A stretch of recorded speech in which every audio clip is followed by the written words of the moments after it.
Noget af det allerførste, jeg gør, det er at bevidstgøre deres why sammen med dem. Og jeg fortæller ikke deres why, ligesom Steve Jobs gør. Jeg beder dem fortælle mig deres why, fordi vi valgte at garantere job. Og vi sagde, at vi skal ikke have aflønning, medmindre vi får folk i arbejde. Det havde de aldrig hørt om, men de sagde, er I sikre? Ja, det er fint.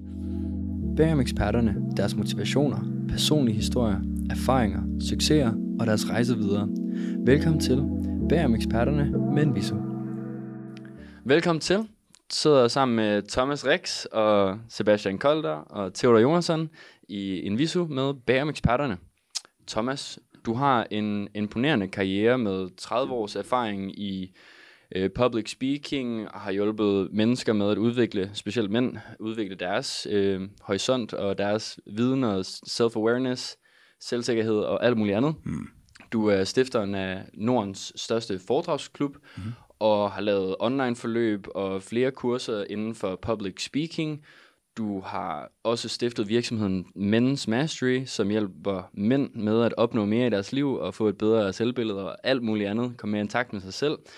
Udover det, så har du udgivet bogen Kan du tale?, som jo handler om public speaking og hvordan man bliver god til det, og hvad det kan gøre for en. Kan du fortælle mig nogle af de vigtigste pointer i den her bog, og hvordan, eller hvad du prøver at opnå med at skrive den her bog? Ja, det kan jeg gøre. Jeg vil godt lige starte med at sige, at jeg ikke arbejder med public speaking i 30 år. Desværre. Nå. Men jeg har været iværksætter i 30 år. Og jeg har arbejdet med public speaking siden 2008. Så det er jo ikke også blevet til lidt, kan man sige. I 2008 stiftede jeg Speakers Club i Danmark, og det der gik hen og blev til Elevate i Sverige og Norge. Så 17 år har jeg arbejdet med public speaking. Og på den rejse har jeg så også stiftet det, der hedder Academy for Public Speaking, hvor jeg hjælper ledere og iværksættere og eksperter med at få lysten og modet og teknikkerne til at bruge scenen mere. Og scenen er jo mange ting. Det er jo i virkeligheden en scene. Det er en meget lille scene og en online scene, men scenen er jo mange ting. Det er et sted, hvor du kan få dine budskaber ud til et publikum. Men jeg har skrevet en bog, der hedder Kan du tale? Det er rigtigt. Den udgav jeg her ved årsskiftet. Den tog mig 5 år at skrive. Jeg glemte at tage min egen medicin.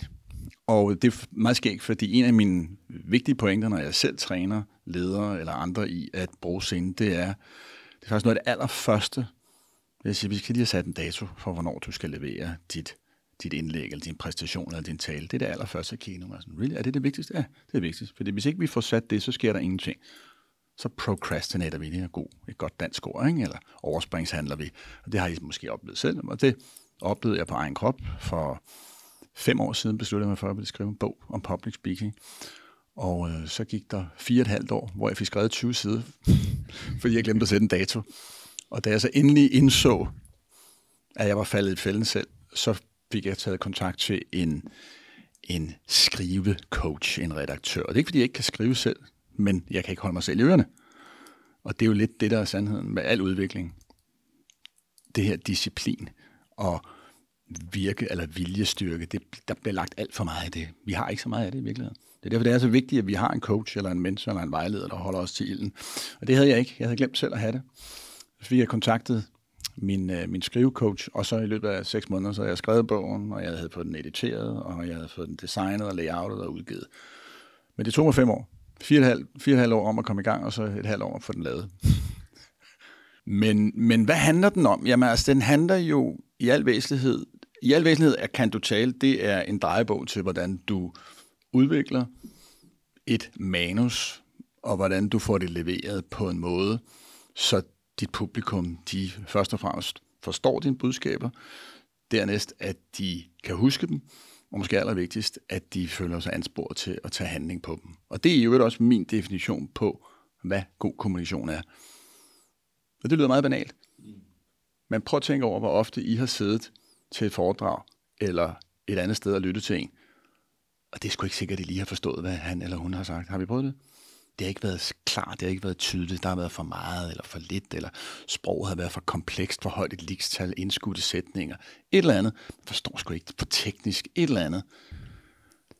Jeg føler også, at der er mange, der ligesom tager for lang tid om at komme til pointen. Okay. Altså fra start af, altså sådan, så er det som om, at man ikke bliver engageret i samtalen fra starten af, og så sidder man og falder lidt tilbage i stolen og sådan. Så jeg føler, at folk skal have en lidt mere livlig start mange gange. Det er meget interessant. Ja, og jeg har udviklet noget, der hedder en 6-benet startfase, som jeg træner med klienter i, af samme årsag. Langt de fleste, de ligger jo for land med sådan noget. Jeg er simpelthen så glad for at være her i dag, og rigtig hjertelig velkommen, og tusind tak, fordi I vil se mig. Og jeg hedder Øl, og så taler de 2, 4, 6, 8, 10 minutter om sig selv, om deres CV og alle deres credentials, og hvad deres kone hedder, hvor de spiller paddeltennis, og hvad deres hund hedder, hvor de holder sommerferie. Ikke? Og det er ikke særlig interessant. Og der taber man altså mange mennesker, og man risikerer også, når man taler meget om sig selv, at blive opfattet måske sådan lidt selvfed, eller som københavner, som de siger over Jylland, eller at man måske kan fremstå, som om man har et lavt selvværd. Er du fra Jylland? Nej, jeg er ikke fra Jylland. Nej, det er jeg ikke, men vi ved det godt. Ikke? Altså folk, der taler meget om sig selv, uanset hvad bevæggrunden er, de kan enten risikere at blive bare opfattet som kedelige, som du siger, Theodor, eller som en blærerøv. Ikke? Folk, der taler meget om sig selv, altså hallo. Eller måske endnu værre, som man har et lavt selvværd. Vi ved det godt. Folk, der har behov for at bygge sig selv op. Man kan måske godt sidde, det er ikke sikkert, at man bevidst tænker det, men ubevidst, så kan man godt have sådan, kan vide, om han eller hun har et lavt selvværd, så meget de har behov for at bygge sig op. Det er jo ikke nogen særlig heldig måde at komme fra start, når man træder op på scenen, eller ind i et møde, eller rejser til et netværksarrangement, eller går online og leverer en Zoom-konference eller en workshop, at virke kedelig, lav selvværd, eller som blærerøv. Og det er der utrolig mange, der gør lige præcis den her fejl. Så det er meget godt set. Mange glemmer at komme godt fra start. Så jeg anbefaler for, jeg har jo det første, man gør, når man træder op på scenen, hvis vi lige går helt i værktøjsmode, det er jo basalt set ingenting. Det er at tage scenen, få noget øjenkontakt, få noget smil, få etableret noget rapport med dem, der sidder i salen. Stille og roligt. Vis lige, at du er cool, og du har overskud, at du ikke er stresset og skal skynde dig. Lad lige folk falde til ro og få det der smil. Lad lige de der 2, der sidder på bagerste række, snakke færdigt. Der er altid nogen på bagerste, der sidder papegøjer, ikke? Jeg har ikke set den anden længe. Lad lige dem få lov at tale færdigt, og så lægger du for land. Og det første, du gør, det må aldrig være at sige, jeg hedder Theodor. Det må aldrig være. Det må aldrig være. Eller jeg hedder Thomas, det må det ikke være. Det må være en åbning, og en åbning, den skal være spændende. Den skal sætte scenen, den skal fange an. Det kan så være alle mulige måder. Det kan være, at man lægger fra land med et postulat, eller man fortæller en historie, eller man laver en øvelse med publikum. Måske viser man et fængslende billede, eller en lille bitte film, eller et eller andet. Stiller spørgsmål til publikum, kommer med noget fun fact. Der kan være mange måder at lægge fra land på, men det må ikke være kedeligt. Det skal fænge an. Folk skal så tænke, wow, det bliver fedt, det her. Så god pointe, du lægger fra land med her. Tak. Nu bogen, den hedder Kan du tale? Ja. De 3 første ting, du nævnte, det handlede om publikummet. Ja. Er det handler om, når man skal tale? Det er en meget fin regel. Det er det. Og det glemmer mange. Rigtig mange træder på scenen og tror, det handler om dem. Det handler aldrig om dig. Det handler altid om dit publikum. Og hvis man husker det, og det er jo ikke bare sådan, man skal minde sig om det, og det skal inkorporeres i hele sit mindset og i den måde, man leverer på. Men hvis man husker, at det aldrig handler om dig, så er du rigtig godt på vej. Fordi hvis du har det mindset, så vil dit publikum føle sig set og hørt og involveret. Du inviterer dem til at tage ejerskab i processen. Du inviterer i virkeligheden til en dialog. Og hvad er jo det nemmest? Lad mig prøve at spørge jer. Hvad er nemmest? En dialog? Eller en monolog, hvor hele presset ligger på dig? Dialog. Det er jo skide nemt. Som vi sidder her. Det er jo det, vi har her. En dialog. Det er vi vant til. Det er ikke svært. Så du tager også en masse pres af dig selv, når du inviterer til en dialog. Hvis du skal levere en time, eller 1,5 eller 2, ren monolog, det er et stort pres, du lægger på dig selv. Bliver hård. Den er hård. Og jeg kan, altså trods de mange gange, jeg har stået på scenen, jeg kan ikke huske 1,5 time udenad. Så jeg inviterer til en dialog. Og folk føler sig set, det hører sig med. Det giver noget energi i rummet, det giver lidt støj, og folk kan godt lide den der fornemmelse af, at de bliver set og hørt, og at du oprigtigt er nysgerrig og interesserer dig for dem. Jeg plejer at sige, at du kærer dig for dem. Du viser noget empati og noget interesse i folk. Det kan de godt lide. Det handler ikke om dig, det handler om dit publikum. Hvor du laver nogle øvelser, og du stiller nogle spørgsmål, og lige pludselig så bliver der skabt lidt støj i rummet, og folk føler sig med. Det er et meget godt spørgsmål, du stiller der. Og det er rigtig vigtigt at holde sig for øje, at det handler om dit publikum.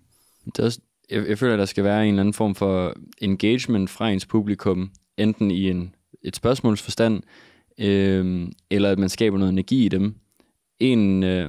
Jeg så på et tidspunkt et foredrag med min mentor Morten, Og han snakker om kropssprog, og en af de ting, han gjorde i sit foredrag, det var at sige, at altså for at vise, hvad kropssproget gør, så siger han, alle sammen, I skal rejse jer op, og stille jer med jeres arme ude, og så på tiden skal I sige, yes! Og man kunne mærke, hvordan at hele stemningen ændrer sig fra, sådan, nu sidder vi her, til at være sådan, det var sgu da sjovt, og så får man folk i den stemning, man egentlig prøver at talesætte for dem, og være sådan, det her det er, hvad kropssproget kan gøre for dig. Og der føler man sig jo energisk, og det var meget tydeligt at se, at folk var meget engageret, specielt lige efter. Fordi det var sådan, ja, nu er jeg sej. Eller sådan, det var fedt. Fordi man mærker effekten af, hvad det er, han egentlig snakker om. En state-øvelse, kan man kalde det, eller en energizer, som jo er en helt kategori af virkemidler, vi arbejder med i public speaking. Og man skal huske på, at det er altid dit ansvar, når du står som formidler på scenen, at sikre, at energien i rummet er rigtig. Og det kan man altså ikke tage for givet. Det kan man ikke tage for givet.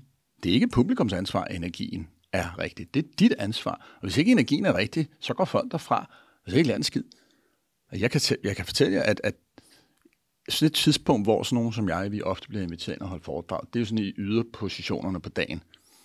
Sidst på dagen, sådan noget 4, halv 5, 5, eller tidlig morgen, sådan noget 8, halv 9, 9. Fordi så kan vi ligesom, så har direktøren, han har leveret det, han har lovet til medarbejdere, og så kan de jo begynde at passe deres arbejde bagefter. Det må ikke ligge midt på dagen, så ødelægger det for meget af arbejdstiden. Så vi ligger typisk i de der ydertider.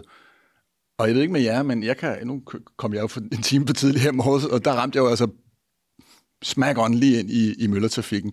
Og det er jo den sandhed, mange oplever til daglig. Jeg forestiller, at jeg havde stået på scenen hernede om hjørnet klokken 9 hos en virksomhed, og der sidder 100 med. Det er ikke ret længe siden, jeg holdt et foredrag, lige hernede i gaden faktisk, for sådan en administrationsselskab, ejendomsadministrationsselskab, der sad 50 medarbejdere. Og det var klokken 9, jeg var på, ikke? Og jeg kan da godt fortælle jer, at og de skulle lige møde ind og have lidt morgenmad og sådan noget inden, så de var der kvarter før. Prøv at høre, virkeligheden for mange mennesker, den er jo, at man vågner op om morgenen, ikke? Så er der nogle skrigende unger, der skal ud af fjerne, og de gider ikke. Og den ene kan ikke finde sin sko, og den anden kan ikke finde sin madkasse, og den tredje gider bare ikke at stå op. Og så skal du afsted og op i skolen med dem, og du kan ikke komme til skolen, fordi alle de andre ekskursioner kan holde børn samtidig, så holder du der, og så afsted ud i myldretrafikken, ind ad motorvejen, hvor alle de andre har fået den samme gode idé om at ligge i venstre vejbane. Og det tager dig, og du sidder og river dig i håret, og nu skal du ind og se foredrag, og kortison, den banker rundt i systemet, du er topstresset, når du ringer, og du kan jo ikke finde en parkeringsplads, fordi du kommer lige til øllet, så du ligger alle de gode pladser taget, så du ender med at købe et parkeringshus på Israels Plads og betale kassen, for at løbe ned, for at nå afsted til det der foredrag. Helt forpustet ankommer du 5 minutter over, ikke? Og de andre er gået i gang, og nu sidder publikum der i salen, ikke? Og det er den oplevelse, de har haft fra morgenstunden, og nu skal du i øvrigt sørge for, at de lærer noget. Held og lykke med det. Så energizer, eller det du taler om, at var det Morten hernede? Ja. Han havde givet et eksempel på det her med lige at sætte stemningen i rummet. Vi tager lige ansvaret for at skabe den energi, vi gerne vil have. Jeg laver tit nogle øvelser om morgenen, hvor jeg får stressen ud af rummet. Helt simple breathwork-øvelser. Hvor jeg beder dem lige rejse sig op. Og ved I hvad, det kan folk godt lide. Allerede der viser du, at du har noget empati og noget forståelse for dit publikum. Og det er noget vejrtrækning. Det kan jeg godt lide. Så får vi lige kortison ud af systemet og skabt en nærværsoplevelse. Nu fokuserer det ind. Nu er de der. Nu lytter de. Du kan godt se, ikke? Hvis ikke du lige investerer det her i, at de skal være til stede og nærvær, om der så forstår det, at de hører ingenting. Husker ingenting. Kommer ikke til at tage en skid handling på det. Sidst på dagen kan det være, at du måske skal have energien lidt op, eller efter frokost, hvis du får den der utaknemmelige slot lige efter frokost, hvor folk har siddet fyldt alt for meget mad i maven, ikke? Altså, hvad er det eneste, der slår buffet? Hvad er det? Det eneste, der slår buffet. Hvad er det eneste, der slår buffet? Den må du hjælpe mig på. Gratis buffet. Og den får vi jo, når vi er ude på de her konferencer, hvor der er 7 taler. Og nogle gange så er der er jo altså en, der skal have den der slot lige efter frokost. Den taglige. Og den har jeg haft nogle gange. Så træder du op på scenen, og du kan se folk, de kommer ind fra buffeten. De har stadigvæk, det er jo gratis. Så som de spiser, som om de aldrig har fået mad før. Ikke? Altså, vi lever i Danmark, der er altså ikke nogen hungersnød. De kommer bærende ind på kiks og chokoladekager og frugt og nødder og og de har lige været ude og bare skovle mad i dunken, ikke? Og nu kommer de ind, og hvor altså maden går i maven, blodet går samme vej, og det er jo altså målbart, altså det, der er forsket i det, din intelligens falder målbart lige efter, du har spist stort måltid, fordi blodet går væk fra hjernen og går i maven, fordi den skal nedbryde maden. Så nu sidder du altså med nogle folk, som er målbart dummere, end da de gik til frokost. Og nu skal du så sørge for, at de lærer noget. Heller ikke med det. Der kan det godt være en god idé lige at lave en energizer, som ikke sænker energien, men som løfter energien. Så jeg bruger det meget, og jeg lærer alle mine kursister. Jeg har en hel værktøjskasse med over 100 forskellige energizer, som jeg lærer folk at bruge. Eller state-øvelser, om du vil. Og man kan bruge det alle steder. Man kan bruge det på arbejdspladsen. På en almindelig dag, man sidder, jeg stemmer nær, skulle det to. Lad os sige rejse så. Lad os sige lave en lille mindful øvelse, eller lad os sige give hinanden massage, eller lave nogle stræk, eller sige yes, eller whatever, et eller andet. Det er så nemt, ikke? Body and mind. Det hænger sammen. Brug energi for at få energi. Det er fuldstændig klassisk, ikke? Løb på stedet. Et eller andet. Nu kan jeg løbe maraton. Det er en virkelig god idé. Det burde vi gøre med vores kick-off-møde, vi har hver morgen. Lige afslutte med sådan en, så skal vi alle sammen lige råbe yes, eller sådan noget. Det er godt. Så er det hurtigt at komme i gang. Man skal ikke undervurdere det her. Nej. Man skal ikke undervurdere den her sammenhæng, der er mellem body and mind. Ikke? Man kan bruge sin krop til at styre sit sind, man kan også bruge sit sind til at styre sin krop. Det hænger fuldstændig sammen, det her. Da du sagde det, så tænkte jeg, skal man så specificere det i forhold til sit publikum? Altså vide, hvem de er.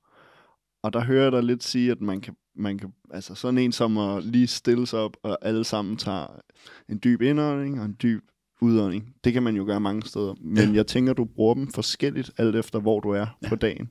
Ja, fuldstændig. Altså energizeren bruger jeg jo afhængig af, hvilken energi jeg vil skabe. Altså mit mål er jo altid at få folk nærværende i en tilstand, hvor de forstår det, jeg siger. For hvis ikke de forstår, hvad jeg siger, så kan de ikke huske det, og så tager de ikke handling. Og hvis de sidder ved at falde i søvn, eller de er topstresset, eller et eller andet, så er de ikke til stede, så forstår de ikke. Så mit mål som formidler, det er at få dem med og fokuseret. Men når det er sagt, så hører jeg også et andet spørgsmål ligge i det her, og det er, leverer du afhængig af din målgruppe? Præcis. Og det gør jeg selvfølgelig. Altså det er trin 2, når du skal forberede dig. Det første, det er, kan I huske det? Datoen. Og det bliver folk altid overrasket over. Er det det første, du skal altid starte med at blive spids på din dato, fordi er du ikke det, så kommer der ikke til at ske en skid. Så altid blive spids på din dato, og du kan jo være heldig at blive inviteret ud til at holde foredrag. Så siger man altid, det var en halv sætning, det var et retorisk greb, jeg brugte der. Jeg startede i sluttet. Altid sige ja, hvis du bliver inviteret. Jamen Thomas, det er jo snart. Ja, det er det, og det er en perfekt mulighed for dig at øve dig. Så du siger altid ja, hvis du bliver inviteret. Den anden mulighed, det er jo selvfølgelig opsøgen. Der bliver holdt 55.000 netværksarrangementer om året i Danmark. Det ved jeg ikke, om der gør længere. Det gjorde der før covid-nedlukningen. Det kan være, det er lidt færre i dag, så er der måske nogle flere online, I don't know. Men der bliver holdt mange netværksarrangementer om året i Danmark. Så du 65? 55.000, ja. Jeez. Ja, det er mange. Det vil sige 55.000 gange om året. Der sidder der en netværksleder, eller netværksdirektør, eller mødeleder, eller hvad vi kalder dem, med ansvaret for at skabe et godt arrangement. Og det er ikke sådan lige. Jeg holdt over 100 af de her om året på et tidspunkt, da jeg var tilknyttet F5. Og nu laver jeg for Presidents stadigvæk en del, og for lederne og for IDA. Jeg laver måske 20 af de her om året nu. Tidligere lavede jeg 100 om året. Altså 100 gange om året, der havde jeg 25-30 ledere samlet, som jeg skulle underholde i 4-5 timer. Og hvis ikke jeg selv skal være pausekloven hver gang, så skal jeg jo helst tage sådan nogen ind fra højre, der kan et eller andet. Så hvis der er nogen, der ringer til mig og siger, hør engang, jeg kan se, du har en gruppe salgsledere her. Jeg har fundet det her værktøj, som kan hjælpe salgsledere til meget, meget hurtigt at få overblikket over deres konkurrenter. Kunne det være interessant, at jeg kommer og taler om det? Det kan du tro. Okay? Så har jeg lige købt 1,5 time der fred, hvor jeg ikke skal finde på noget.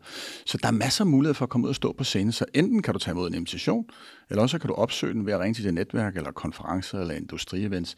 Eller den sidste mulighed, det er jo lidt ligesom I gør her, at man selv skaber den.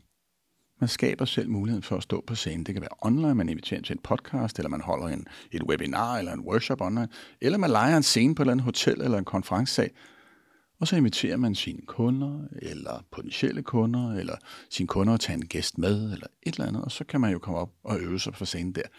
Så der er groft sagt 3 muligheder for at stå på scenen. Og hvad var dit spørgsmål helt oprindeligt, for det har jeg glemt nu? Spørgsmålet gik ud på, hvad du prøver at opnå med din bog. Nå, okay, vi er helt der tilbage. Hvad prøver jeg at opnå med en bog? Okay, jeg vil sige, hvis vi træder helt op i helikopteren, så vil jeg sige, hvis vi sådan tager samfundsbrillen på, så tror jeg, det er vigtigt, at vi anerkender, at vi i Danmark jo ikke rigtig længere er et produktionssamfund, og med nogle af de tendenser, vi ser i verden lige for tiden, så kan vi nok heller ikke regne med, at vi er et landbrugssamfund så meget længere. Hvad er vi så? Jamen, så er vi i den grad et vidensudviklingsland. Ja. Det tænker jeg, vi er enige om. Det vil sige, Danmark, og vi er højt uddannet i Danmark, vi har et højt bundniveau, og vi ved mange ting. Så vi skal jo nok indstille os på, at vi i Danmark skal leve af at opfinde ting, eller genopfinde ting, eller sætte nye ting sammen, eller være entreprenante, eller skabe, udvikle ting og sager. Og der er det altså utrolig vigtigt, at folk har stærke kommunikative færdigheder. Jeg underviser hos IDA-ingeniørerne i deres fagforening, og jeg underviser hos maskinmesterne fast. Og der kan jeg godt fortælle jer, at der er mange kloge mennesker, der er gået længe i skole, og som ved rigtig meget, som har en stærk venstre hjernehalvdel. De er logiske, de er drevet af fakta, empiri, de ved utrolig mange ting, og de ved noget om kvantefysik, ikke? Og de kan skrue en knaller sammen, og de kan samle en vindmølle, og de er så kloge, men de er ikke nødvendigvis lige så gode til at kommunikere. Og det er jo lidt ærgerligt, hvis vi i samfundet skal indstille os på, at de her mennesker, der udvikler og opfinder og kan gøre ting på en ny måde, de skal jo helst kunne arbejde sammen med nogle andre. Men hvis ikke de kan kommunikere, så bliver det svært at samarbejde. Så det er ret vigtigt, at vi er indstillet på, at vi bliver bedre til at kunne kommunikere. Det her, for mig er det simpelthen en sammenhængskraft i det danske samfund. Hvis vi skal kunne leve fremadrettet, hvis vi skal kunne gå i en fremtidig møde, hvor vi også har ro på, og vi bare roligt ved. Altså, det gør ikke noget, vi ikke kan producere bacon længere, eller smør, eller for den sags skyld har en fabrik et eller andet sted i Jylland, der kan producere. Vi kan leve af at være et videnssamfund. Jamen, det forudsætter fandme, at vi kan kommunikere. Det er ikke bare sådan. Så det er sådan, hvis du træder helt op på metaplan, det er en af grundene til, at jeg har skrevet bogen.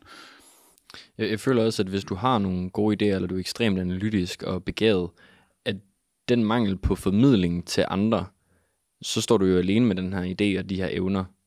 Og hvis du skal skabe noget stort, så er det helt exceptionelt sjældent, at det bliver gjort alene. Altså, jeg kender ikke et eneste eksempel på noget sådan truly extraordinary, der bliver skabt alene. Og hvis du ikke kan formidle din vision og din mission og dine evner og dine planer og alt det her til en anden menneske, så kan du jo ikke nå særlig langt, hvis du står alene med det. Enig. Det er svært for mig at være enig med dig. Altså jeg vil sige, kommunikative færdigheder og et godt personligt lederskab er jo grundforudsætninger for at lykkes med noget som helst. Du kan ikke en skid på egen hånd, vel? Når du siger godt personligt lederskab, hvad mener du så? Ja, det er jo eksempelvis, at du evner at... Altså, personligt lederskab starter jo helt fundamentalt med, at du forstår dig selv.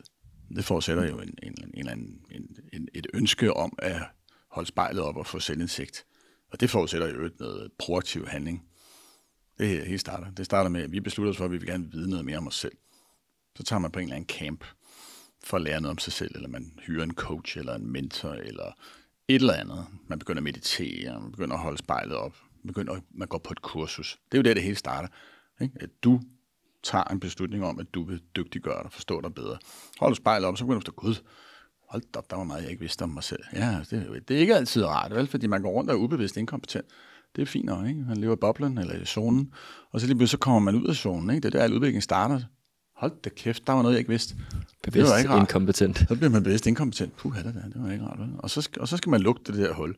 Og så bliver man bevidst kompetent på et tidspunkt. Og så finder man et nyt område, og så bliver man bevidst inkompetent igen. Og det er jo en never-ending story. Men hele det der, det er jo en grundessens af personlig lederskab. Det er, at der er en nysgerrighed og et ansvar og en proaktiv tilgang til livet, hvor man hele tiden arbejder på at udvikle sig, holde spejl og forstå sig selv, blive mere bevidst om, hvem man er. Og så udvikler du stille og roligt din bevidsthed og dit kompetencesæt. Og på den måde får du større selvforståelse, du får flere færdigheder. Og det er jo også det, der er med til at skabe et selvværd. At folk i takt med, at de holder spejlet op og forstår sig selv bedre, så bliver de bedre i stand til at sætte ord på, hvem de er.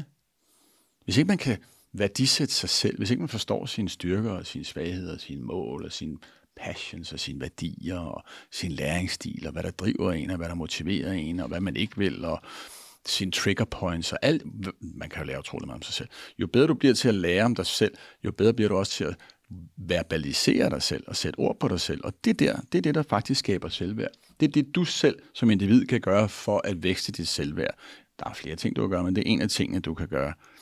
Og i takt med, at dit selvværd vokser, så har du også et godt fundament for at have en høj selvtillid. De to hænger ikke... Altså, vi har sikkert mødt mennesker, som tilsyneladende har en høj selvtillid, ikke? Men hvis ikke den sådan er rodfæstet i et fundament af dyb selvværd. Er det ikke rigtigt? Vælter de. Skubber man lidt til dem. Eller man kan se igennem det. Altså, det virker sådan lidt, nå ja, du er sej. Men er du virkelig? Altså, har du styr på dine principper, og den du er? Nu vi sidder og taler om det, kan vi så ikke også komme lidt bag om dig? Jo. Og høre lidt om Thomas? Sådan i forhold til, hvordan er du vokset op? Hvor kommer dine principper fra? Ja. Jeg er vokset op som... altså, jeg kommer ikke fra en eller anden bestemt, eller specielt hård opvækst. Det er der jo mange iværksættere, der gør en dyd af. Specielt hvis vi kommer lidt over på anden dam til USA. Der skal man jo helst have vokset op i Randesten, i en baggård med en enlig mor, ikke? Og fået tæsk hele sin opvækst. Loan of $1 million. Sådan et eller andet. Det skal helst være så hårdt. Og det er den der origin-historie, amerikanerne har lært. Du skal have den hårdest mulige origin-historie, så folk de virkelig føler med dig, og så skal du have vist, at du bryder den der sociale arv. Og jeg har jo haft 500 af dem på min egen scene i Speakers Club, og nogle gange kan jeg godt sige til jer, hold nu kæft, det er en idiot, ikke? Altså, jeg kan jo godt gennemskue, at det er bullshit, ikke? Men det kan folk måske ikke altid. Men jeg har ikke sådan en... Jeg er vokset op på Vedbæk Strandvej, altså med en advokatfar og en mor, der var fotomodel, så prøv at høre, jeg er et beskyttet barn, og der har det fint med. Min far var iværksætter i mange år, havde sin egen advokatvirksomhed. Så gik han så på røven. Der var noget tilbage i 80'erne, der hed kartoffelkuren. Lige i starten af 80'erne, det var noget frygteligt noget. Der røg renterne op. Det kan godt være, at vi synes, vi har en høj rente nu med 4-5%. Dengang der nøjes op i 25-30%. Det var voldsomt. Altså, og min far, han havde en ejendomsvirksomhed ved siden af sin advokatkontor, og han havde sådan 6-7 ejendom liggende. Bang! Prøv at forestille dig, at du har lånt dem op, og så er du lige pludselig ryger din rente op fra 5% til 30%. Så gik han på røven, ikke? Så det var sådan en del af min opvækst, ikke? Jeg har aldrig manglet noget, du ved, fik ferie sydpå og har stået på ski, og har haft en fin, solid opvækst, men alligevel vokset op med en far, der var iværksætter. Så har måske, du ved, haft den der inden fra starten af, på en eller anden måde, men har måske også vokset op i et miljø, hvor jeg var vant til at have en vis standard, og var nok i virkeligheden ret umulig som barn. I skolen brugte jeg overdriver, men jeg brugte nok lige så meget tid uden for døren som i klassen. Jeg havde det med at lave ballade og jokes, og jeg kedede mig. Jeg kedede mig i skolen. Jeg skulle nok ikke have gået så meget i skole, som jeg gjorde. Jeg skulle nok have været... Altså, hvis Jesper havde haft sin iværksætterskole dengang, så skulle jeg nok have gået på den. Du taler om Jesper Buchs iværksætterskole. Ja, det skulle jeg nok have gjort. Ja. Det har jeg også tænkt. Ja, jeg gik, ikke? Hvis der havde været noget af det dengang, så skulle jeg nok have gjort det. Nu tog jeg den slagne gang igennem folkeskole på Rungsted, og Rungsted Gymnasium, som det hed dengang. Eller statsskole hed det dengang, noget hed gymnasium. Og havde det selvfølgelig skæg, men der var ikke noget, jeg lærte ikke en skid. Det var bare druk og hår, og skiferie og fede fester. Og så tog jeg afsted på ski, og så havde jeg jo sat mig for, at nu skulle jeg være skiinstruktør. Og så drog jeg til Frankrig og blev det, og tænkte, det går sgu meget godt hernede. Jeg tror, jeg bliver her. Men så fik min far hævet mig hjem til sådan en jobsamtale. Han fik narret mig til en jobsamtale inde hos Mærsk. Han sagde, jeg ved godt, det ikke er noget for dig, men de har sådan en ret fed test, fordi de tager 50, og der er 3.000, der ansøger de der 50 pladser. Du kommer aldrig ind. Men jeg synes, du skulle prøve at se, om du kunne komme igennem det der rekrutteringsforløb, fordi du kan lære noget af det. Og så sagde jeg, så gør jeg det. Og så blev jeg helt hooked på det, ikke? Intelligenstest og psykologitest og alle mulige test, de var langt foran dengang. Og så blev jeg grebet, og så kom jeg sgu ind. Så lykkedes jeg at komme igennem det der nåløje. Og så var jeg 3 år i Mærsk. Og på sin vis kunne jeg godt lide det. Jeg lærte utrolig meget om at drive forretninger, om økonomi og selvledelse. Der var meget ansvar dengang. Altså sådan en knæk på 20, ikke? Fik jeg sagt med stor ansvar. Men jeg kunne også se, at jeg passede ikke ind i innovation. Jeg ville gerne ud og starte for mig selv. Og det gjorde jeg så, da jeg var 23, startede op. Startede ud med at lave sådan nogle tech-virksomheder. Det var hele tiden at gik på røven først 3 gange. 3 første virksomheder, det var sådan noget, at gik på røven. Ikke? Fordi det hele skulle... Jeg var helt drevet af de forkerte værdier. Jeg var drevet af, at jeg skulle tjene millioner og milliarder. Ikke? Altså, så det var sådan noget med at opfinde GPS, GSM. Jeg har opfundet GPS, GSM-enhed. Altså den, der tracker biler, når de bliver stjålet. Der er jeg med at opfinde sammen med en belgisk opfinder og nogen op i Nordjylland. Og samlede det der. Ikke? Men det hele var sådan noget med... Du ved, ikke? Og så fik vi usunde investorer, fordi det hele var drevet af penge, for alle de forkerte værdier, ikke? Og så virkede det ikke, vel? Og så lavede jeg sådan en ABA-mail-koncept med en gut. Og vi fandt ud af, at det var billigere at sende et brev fra Rungsted via Luxembourg til Vedbæk, end det var at sende det fra Rungsted til Vedbæk med Danske Postvæsen. Ikke? Og så fik jeg sådan en partner, som var lidt korrupt, og som også var drevet af de forkerte værdier. Så endte han med at stjæle en frankeringsmaskine, og så røg han i fængsel, og så lukkede det firma, ikke? Og så, du ved, så de første virksomheder, jeg startede, de var sgu ikke så heldige. Og det fandt jeg senere hen ud af i det der bagklogskabens klare lys, at når man er drevet af de forkerte værdier, hvis man er drevet af at tjene mange penge, så ender man sgu ofte med at gå galt i byen. Der skal ligge en underliggende et passion, noget glæde bag det. Og det var jeg ikke i starten. Det vil jeg gerne indrømme. Jeg kom skævt fra start som iværksætter. Og jeg kan huske, at altså, da der var gået de der første 4 år eller sådan noget, tænkte jeg, hold kæft, men jeg egner mig overhovedet ikke til at være iværksætter. Og jeg kan vide, om hvis jeg ringer ind til Mærsk, kan jeg vide, om de tager mig tilbage. Kan jeg huske, jeg tænkte. Så heldigvis så lykkedes jeg med den fjerde, en af mine gamle venner, Jesper, vendte hjem fra USA. Og så startede vi det, der hedder Microworld op. Og der fik jeg ret hurtigt landet en aftale med arbejdsformidlingen om at opkvalificere langtidsledige ved hjælp af IT-uddannelser. Og vi lavede en helt ny måde at gøre det på, revolutionerede hele markedet, fordi vi valgte at garantere job. Og vi sagde, at vi skal ikke have aflønning, medmindre vi får folk i arbejde. Det havde de aldrig hørt om, men de sagde, er I sikre? Ja, det er fint. Og så gik vi i gang, og så lykkedes vi. Det var det hårdeste, jeg nogensinde har lavet. Vi sov ikke i et år. Jeg lå og kørte ud og hentede ledige hjemme, kørte dem hen på skolen og sørgede for, at de var der, og bankede læring ind og selvudvikling og faglighed ind i hovedet på dem. I skal. Og så fik vi dem i arbejde. Så fik vi rammeaftaler. Det var dengang, det hed arbejdsformidling. Der havde man 13 amter. Så fik vi rammeaftaler med 12 ud af 13 amter. Så gik vi i løbet af 2 år fra Jesper og jeg til 75 ansatte. Byggede en stor virksomhed. Ja, drev jeg fra 96 til 2006.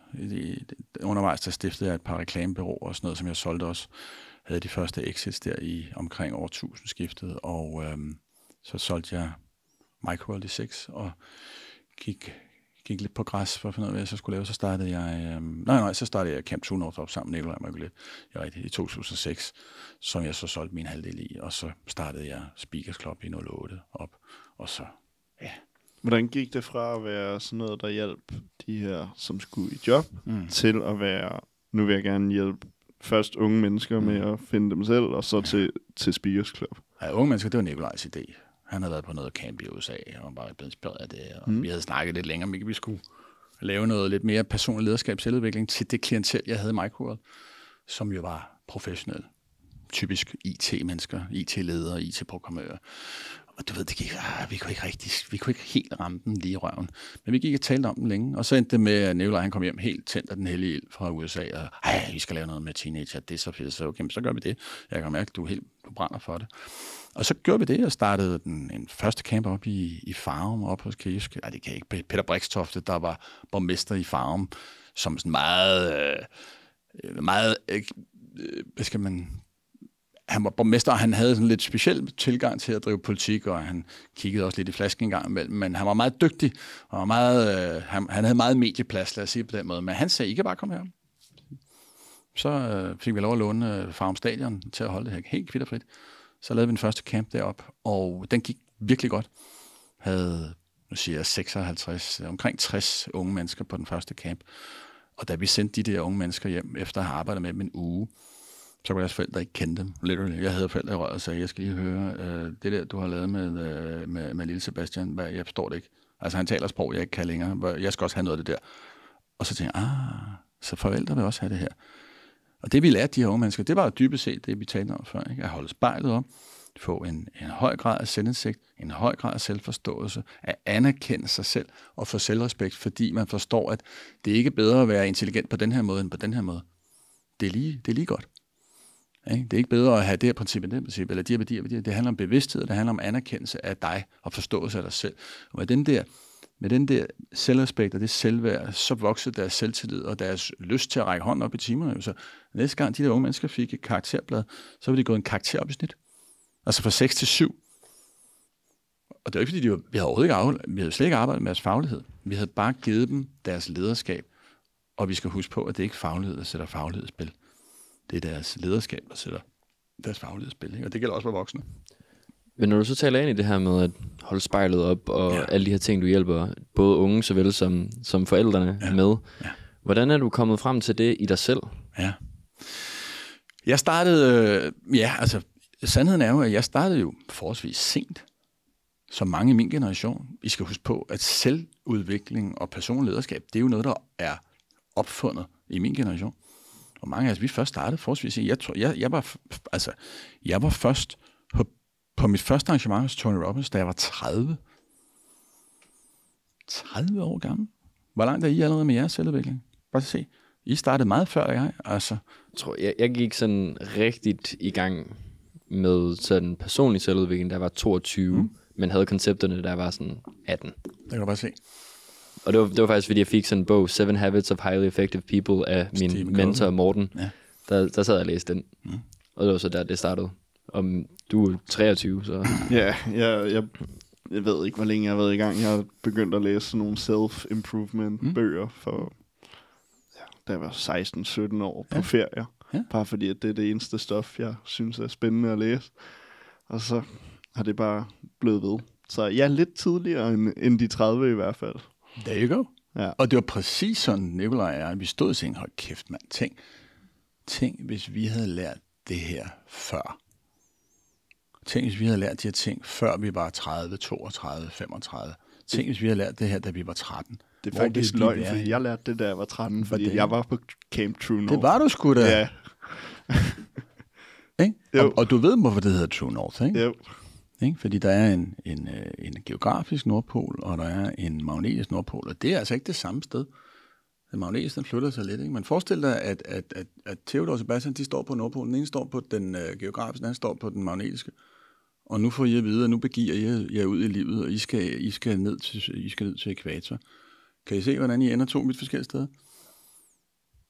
Næsten det samme sted, 2 vidt forskellige steder. Og det er jo det, der er interessant med selvudvikling af personlig lederskab. Det handler jo om lige at korrigere folks retning, lige at give dem lidt bedre selvforståelse, nogle lidt bedre værdier, nogle bedre redskaber og nogle strategier til at få succes i livet. Det kan godt være, at vi bare ændrer dem 1%, men prøv at fremtidsdiskontere det 20 år down the road og se, hvor du ender et helt andet sted. Og det er det, jeg godt kan lide ved at arbejde med mennesker. Det er den der. Prøv at forestille jer, det jeg siger nogle gange, hvor jeg fortæller den her historie. Prøv at forestille jer, nu sidder vi 3 gutter her. Den der sommer, den lader sgu vente på sig. Skal vi ikke lige stikke til Dubai? Skal vi gøre det? Er I frisk? Afsted med os, hjem og pakke en weekendkuffert ud i lufthavnen, op i flyet. Og piloten, har I nogensinde tænkt over det? Tror jeg også piloter går i byen og fester? Får en lille en. Han har fået en lille en i går, ikke? Så han er ikke helt spids. Vi sætter os, men nu peger spidsen af flyet, i stedet for at pege den her vej mod Dubai, så peger det der. 1 millimeter til siden. 1 millimeter længere til højre. Altså 1%. 1 grad. En ubetydelig lille bit forskel. Vi kan næsten ikke se den. Han kan ikke se den. Han fik lige to af de store i går, ikke? 1% peger næsen af flyet. Men ikke engang, altså, det kunne være en 0,1%. Det kunne være så lidt. Ja, så forestil nu letter vi. Og det går sgu den rigtige retning, cirkus. 6,5 timer efter lander vi og står ud. Men i stedet for, at vi lander i Dubai til piña coladas og storbarmede bikini-modeller, så er vi altså landet i Yemen i borgerkrig, ikke? Det er, hvad 1% kan gøre forskel, ikke? Forestil dig den her analogi på vores liv. Vi sætter os ud på livets rejse. Hvis jeg ikke kan hjælpe jer som unge til lige at justere jeres mindset, eller give jer 2-3 gode redskaber til en større selvforståelse, eller lære jer, hvordan I bedre kan arbejde med jer selv, eller få en større selvindsigt, eller håndtere andre mennesker, så prøv at fremtidsdiskontere 20 år, ikke? Så er man altså et andet sted, end hvis ikke man havde gjort det, og det er meget interessant det her, ikke? Jeg føler, at jeg havde den effekt, eller jeg fik rigtig meget den tanke i går, da vi var ude at løbe maraton. Jeg hørte sådan en coach på turen, og han snakkede kontinuerligt om, at du skal huske at trække vejret. Det kan godt være, at du ikke har det hårdt nu, men du skal huske at trække vejret. Og så på et tidspunkt, så var han sådan, nu skal du lige være opmærksom på, hvordan dine skuldre sidder. Sidder de for højt op, eller slapper du af i skuldrene, og holder du hovedet oppe og hagen fremme, sådan, så du har den rigtige tilt. Vil det godt være, at alle de her problemer ikke er en ting lige nu på 10. kilometer, men vent til du rammer 30.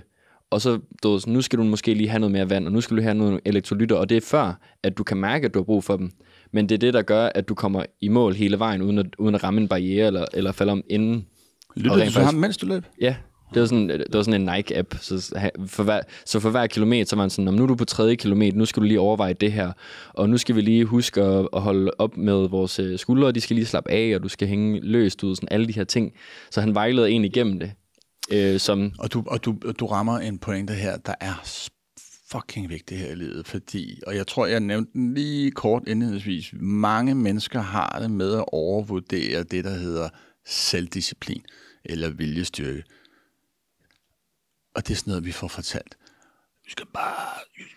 skal bare grinde, og du skal bare, du ved, ikke? You can make it, og du skal bare, ikke? Og det er sådan meget maskulin energi, det der, ikke? Og det er også noget, vi hører fra USA, ikke? Du skal bare, ikke? Og own it, og eat it up, og fucking be a man, og du ved, alt det der, vi kan godt, ikke? Og det skal gøre no pain, no gain, alt det der bullshit, ikke? Vi ved det godt, ikke? Altså, du kan, hvad du vil. Nej, prøv at høre her. Det er fucking svært at lykkes her i livet. Uden hjælp. Og det er en af de successtrategier, jeg arbejder helt intensivt med, og som jeg altid har lykkes med, det er, at det er meget, meget svært at lykkes med noget som helst på egen hånd. Langt de fleste resultater skabes i samarbejde med andre. Og hvis du vil nå et mål, eller du vil ændre en dårlig vane, eller en eller anden uhensigtsmæssig adfærd, eller skabe en virksomhed, eller gøre et eller andet, så er det altså utrolig meget nemmere at gøre med en coach, eller en mentor, eller en network, eller en gruppesætning, hvor man er accountable over for nogen. Kan I huske min bog? Hvorfor lykkedes jeg ikke med min bog? Fordi der var ikke nogen, jeg var accountable over for. Jeg havde ikke den viljestyrke. Jeg havde ikke den selvrespekt. Jeg havde Eskil Ebbesen i Men's Mastery, som jeg kender rigtig fint, og som jeg har arbejdet med, og som var i øvrigt i Speakers Club mange gange. Og det var klasse, fordi han sidder der, Danmarks mest vindende sportsmand gennem tiden. Det er muligt, I ikke ved, hvem han er, men han var the shit, han er på min alder, ikke? Altså, han har været 5 gange til OL. Lige tyk på den, ikke? Det er der kun 2 danskere, der har været. Ham og Paul Elvstrøm. Og han vandt medaljer ved alle 5. 3 af dem med guld. Det er ret imponerende. Det er gennem 20 år. Ja, kraftedeme du. Ja. På 92, tror jeg, han var med til OL første gang i 96, ikke? 96, I forhold til ens peak performance og år. Altså sådan, det var også vildt. Altså, det kan godt være, at man er i peak performance, når man er 26. Ja. Men så holde den kørende. Han kørte til, han var 40. Til man er 40. Han var med til OL, da han var 40. Ikke? Og så sidder jeg og der. vandt medalje. Og så sidder jeg der med ham, og så siger jeg, nå, Eskil, i min verden, der er du jo den ultimative supermand. Og jeg kender ham. Jeg vidste jo godt, hvad han svarede. Ikke? Og så siger han, prøv at Thomas, hvis ikke jeg havde haft 3 andre mænd i den båd, og et team, og en coach, og en der havde stået og pisket mig, så havde jeg ikke løbet med en skid. Ikke? Og han siger, jeg tror, han sagde det til det foredrag, jeg havde med ham, der tror jeg, han sagde, prøv at have viljestyrke og selvdisciplin, det er sådan noget, det kan du måske doble op. That's it. Du kan ikke 10-doble det. Altså, du er nødt til at være accountable. Du er nødt til at forstå, at du skal lykkes sammen med andre. Og jeg siger det jo direkte i mine netværk, når jeg underviser. Jeg siger, at personlig lederskab er en holdsport. Det er sådan et mantra, jeg har fundet på. Personlig lederskab er en holdsport. Det er holdet. Det er det, at vi støtter hinanden og lige minder hinanden om, nå, har du nu husket det der, vi aftalte i går? Har du husket det? Har du lavet de der små ting, du skal gøre i dag? Nej. Nå, så husk lige. Skal vi lige lave noget breathwork sammen? Skal vi lige rejse os sammen? Skal vi tage de 30 armbånd? Skal vi lige tage ud og løbe i aften? Har du husket at lægge slikket væk? Altså, alle de der fine intentioner, vi har. Sandheden er jo, at når vi står op om morgenen, så kan det godt være, at vores viljestyrke er i top. Ikke? Energierne er god, batterierne er ladet op, vi har sovet fint. Og så hen over dagen, så falder din viljestyrke. Den falder. Ligesom batterierne, de bliver depleted hen over dagen. Så prøv at se, jeg kan huske Eskil, han fortalte et godt eksempel på det her for mange år siden til mig. Han sagde, hør her Thomas, disciplin, det handler 80% om organisering og planlægning. Den der rå viljestyrke, vi snakker om, den forget it, den eksisterer. Han sagde, hvis du sidder om aftenen efter en lang dag, og du er helt baldret, og du sidder foran fjernsynet, og der står en skål med lakridser på bordet, så æder du den. Længere den ikke. Så disciplin, det handler om, at du aldrig har den skål med lakridser stående på bordet. Du har den ikke engang i huset. Når du begynder at gå på jagt og løbe alle skufferne igennem, så finder du den ikke. Den er der ikke. Det er disciplin. Det er ikke et spørgsmål om, at den står foran snuden på dig, og så siger du, jeg kan godt lade være. Nej, det kan du ikke. Så lad være med at teste dig selv. Sørg for, at de lakridser aldrig er i huset. Og den her analogi kan vi jo overføre alle andre steder. Jeg kunne aldrig finde på, hvad min kæreste utro. Nej, det kunne du ikke. Det kunne du ikke, for du elsker hende. Og det siger du ikke. Det kunne du aldrig finde på. Men hvis du positionerer dig inde på Arch i en gigantisk koger og tager snitter til næsen, og klokken er 5 om morgenen, og der står 4 storbarmede trunder foran dig, og gør sig til, så kan det godt være, at din disciplin ikke er så stor længere. Så falder du i fælden. Specielt med alkohol. Præcis. Jeg kører ikke stiv. Jeg kunne aldrig finde på at køre stiv. Nej, så lad være med at tage bilen ind til byen. Fordi når du står 2:00, så er din bedømmelseskraft, den er fucking sat ud af spil. Jeg har drukket så meget, du kan lige listen hjem. Nej, det kan du ikke. Men fordi du ikke tænker rigtigt nu, fordi din viljestyrke er i bund, og du er pattestiv, så laver du dårlige beslutninger. Og det er det, der er meget interessant omkring det her med viljekraft og det her. Lad være med at overvurdere det. Det er overrated. Få nogle successtrategier, og få et netværk, få en peer group, få et netværk, meld dig ind i Men's Mastery eller noget andet, hvor der er nogen, der holder dig i ørerne, og er med til at sikre, at den sti, du har lagt, den bliver fuldt til dørs. Ja. Er det samme, du gør brug af, når du uddanner folk i public speaking, own the stage? Ja. Er det faktisk? Er det bare, mange af de samme principper, ja. At man kommer en masse, og så holder man hinanden op på det, eller hvordan foregår det her own the stage? Ja, jeg har jo mange tilgange. Der er mange veje til Rom. Nogle direktører, topledere og bestyrelsesformænd og meget, meget succesfulde, de er jo ligeglade, hvad det koster. Så de hører mig one-to-one. Og så kører jeg ind til dem, eller de kommer op til mig i Vedbæk. Og så har de jo mig. Så står de til ansvar over for mig. Og andre, de tilmelder sig nogle åbne hold. Jeg har sådan nogle 3 måneders uddannelser. Jeg starter op 3-4 gange om året. Og så sidder der 5, 8, 10, 12 mand nogle gange på de her hold. Og vi mødes hver uge online 2 timer. Det er pisfedt, og vi ser hinanden, og vi holder hinanden op, og vi præsenterer for hinanden. Og jeg har et online-format, hvor folk skyder små film med sig selv, og lægger små snips af deres manuskripter op, eller hvis de har lavet en historie, de fortæller sig lidt ind over. Så får de kommentarer fra de andre, og hey, og godt gået. Men der vil jeg gøre det der i stedet for. Så der bliver den der gruppe accountability, udover jeg selvfølgelig, jeg så altid for at tale til sidst. Så jeg lader altid mine kursister først analysere og komme med forslag, og hvad tænker de, og så til sidst så runder jeg af. Ikke? Det er en skide god måde at gøre det på. Det er også en lidt nemmere måde at gøre det på. Ja. Så har de allerede kommet med deres pointer, ja. Og så kan du samle op på det. Ja. Men det er også meget med den her teamdynamik igen. Pointer, ikke? Det er god ledelse. Det kan jeg huske, jeg lærte for mange, mange år siden, da jeg var i Sydafrika. Helt tilbage i 2001 der fik jeg faktisk lov at tale på samme scene som Nelson Mandela, oppe i Sun City. Det er sådan en Las Vegas-agtig by, der ligger oppe i det nordlige Sydafrika. Det ligger sådan i en jungle, i en udslugt vulkan, der ligger sådan en by. Og der var et Palace Hotel, det var verdens bedste hotel på det tidspunkt. De havde en kæmpe konferencesal nedenunder. Og Microsoft, de holdt sådan et EMEA-seminar, hvor Microsoft delegates fra Middle East, Europe og Afrika fløj ned for at være sammen i 3 dage. Og jeg var inviteret ned at tale, fordi jeg havde udviklet sådan et specielt IT-udviklingskoncept. Jeg talte dag 1. På dag 3, der talte keynote-speakeren, det var Nelson Mandela. Og det var ikke sådan en foredrag, han blev interviewet på scenen. Men jeg husker, at han fortalte den her historie, fordi han er selv søn af en høvding. Han voksede op i en stamme med sin far, der var høvding. Og når der var ældreråd, hvor de mødtes for at diskutere de store, vigtige, principielle beslutninger, så var han i voksenlærer. Kan I se for jer? Lille Nelson Mandela, han blev taget med sin far, så blev sat over hjørnet, så kunne du sidde og kigge på. Og det fortæller han til den her seminar. Der fortæller han, at han lærte 3 ting, når han sad der. Ikke? For det første så lærte han, at alle de ældre, de sad i rundkreds. Så alle kunne se hinanden. Der var ikke nogen, der sad for bordenden. Alle sad i rundkreds, så alle kunne se hinanden. For det andet lærte han, at alle kom til ord. Alle talte. Alle ytrede sig. Og for det tredje så lærte han, at hans far talte altid. Til sidst. Lige præcis. Til sidst. Det er fucking god ledelse. Undskyld mit sprog. Det er der bare mange danske ledere, der stadig ikke har fanget. Er det ikke rigtigt? De kommer ind mandag morgen. Værsgo, her er strategien. Jeg sidder med den hele weekenden. Værsgo, skal vi bare gå i gang. Hvor meget ejerskab er der den strategi hos dem, der skal eksekvere på den? Ikke ret meget, Nå, det var lidt om ledelse i almindelighed, men det er spot on, ikke? Altså, det er meget nemmere også at være en dygtig leder, hvis du lader dit team komme til ord og lytter til dem. Ikke? Det er der, vi har 2 ører og 1 mund. Vi glemmer folk. Ja, nå, god pointe. Men for at komme tilbage til det, own the stage. Ja, gud ja, vi stikker i alle retninger her. Det er sjovt. Hvad handler det om? Sæt os ind i det. Own the stage handler først og fremmest om, at jeg synes, at folk har en forbandet ytringspligt. Altså, hvis du har noget på hjerte, hvis du har nogle holdninger eller nogle værdier, eller du kan noget, så sørg for fanden for, at det kommer ud. Det er sådan fundamentalt. Det er der så mange, der ikke gør. Og det kan der være grunden til. En af dem er, at de er nervøse for at stå på scenen.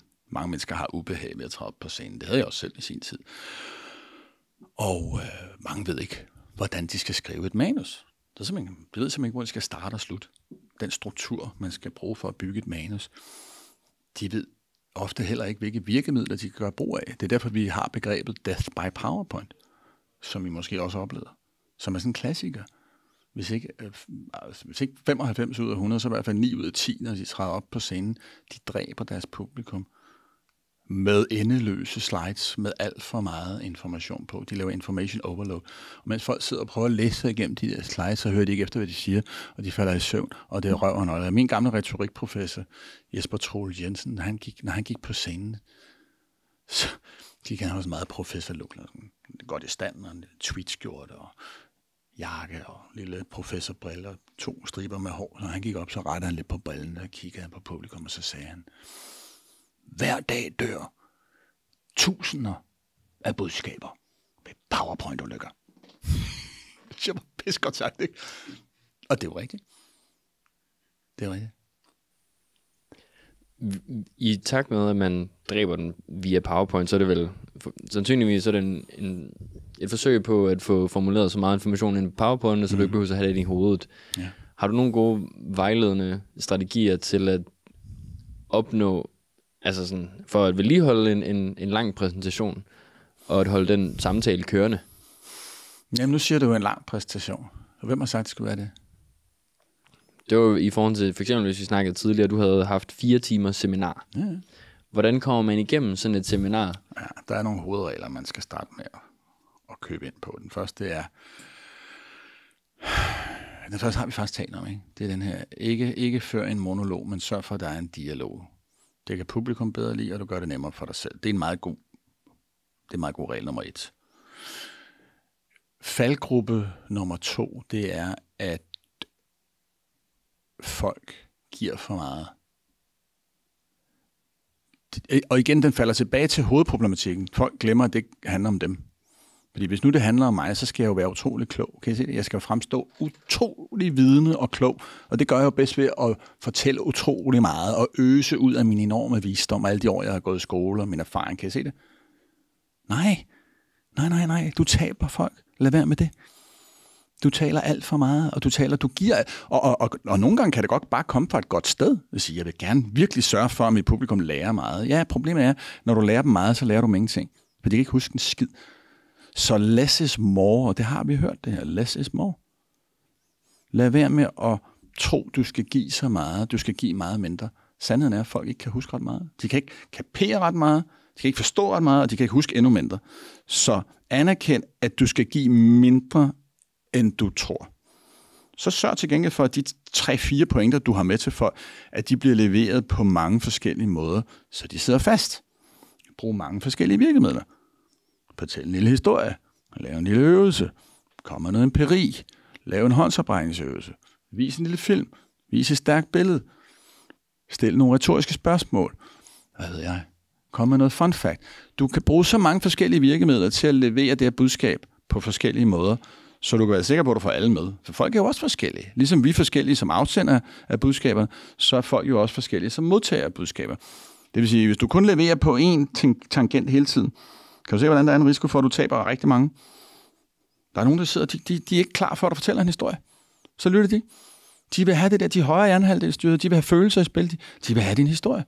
Eller også vil de have et stærkt billede, der vækker nogle følelser i dem. Før det kommer, så sidder de dernede og kigger på deres skærm. Er der nogen dates på Tinder? Er der et eller andet? Er der nogle spændende nyheder på BT?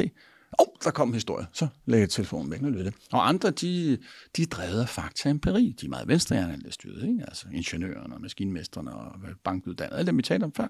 Hvis ikke du leverer noget fakta, så får du ikke dem med. Så får de ikke tillid til dig. De føler sig ikke trygge med dig. Så lever færre budskaber, end du tror, men lever dem på mange måder, og gentag dine budskaber, så folk forstår det og husker det. Det er en meget, meget vigtig læresætning, det her. Og hvis bare folk kunne lære det, så ville det blive meget sjovere at gå til foredrag. Fordi så ville vi få meget større udbytte af det. Så less is more. Og den anden, det er en søsteren til det. Keep it simple. Igen, kan I se det? Vi skal lyde kloge. Vi skal fucking lyde kloge, for det handler om mig. Så jeg skal lyde rigtig klog.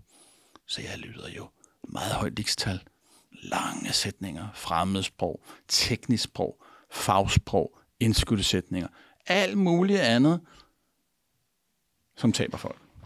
Står det ikke til dem. Men hvor går grænsen så for, at man skaber tillid til, at man taber folk? Ja, altså du kan sige,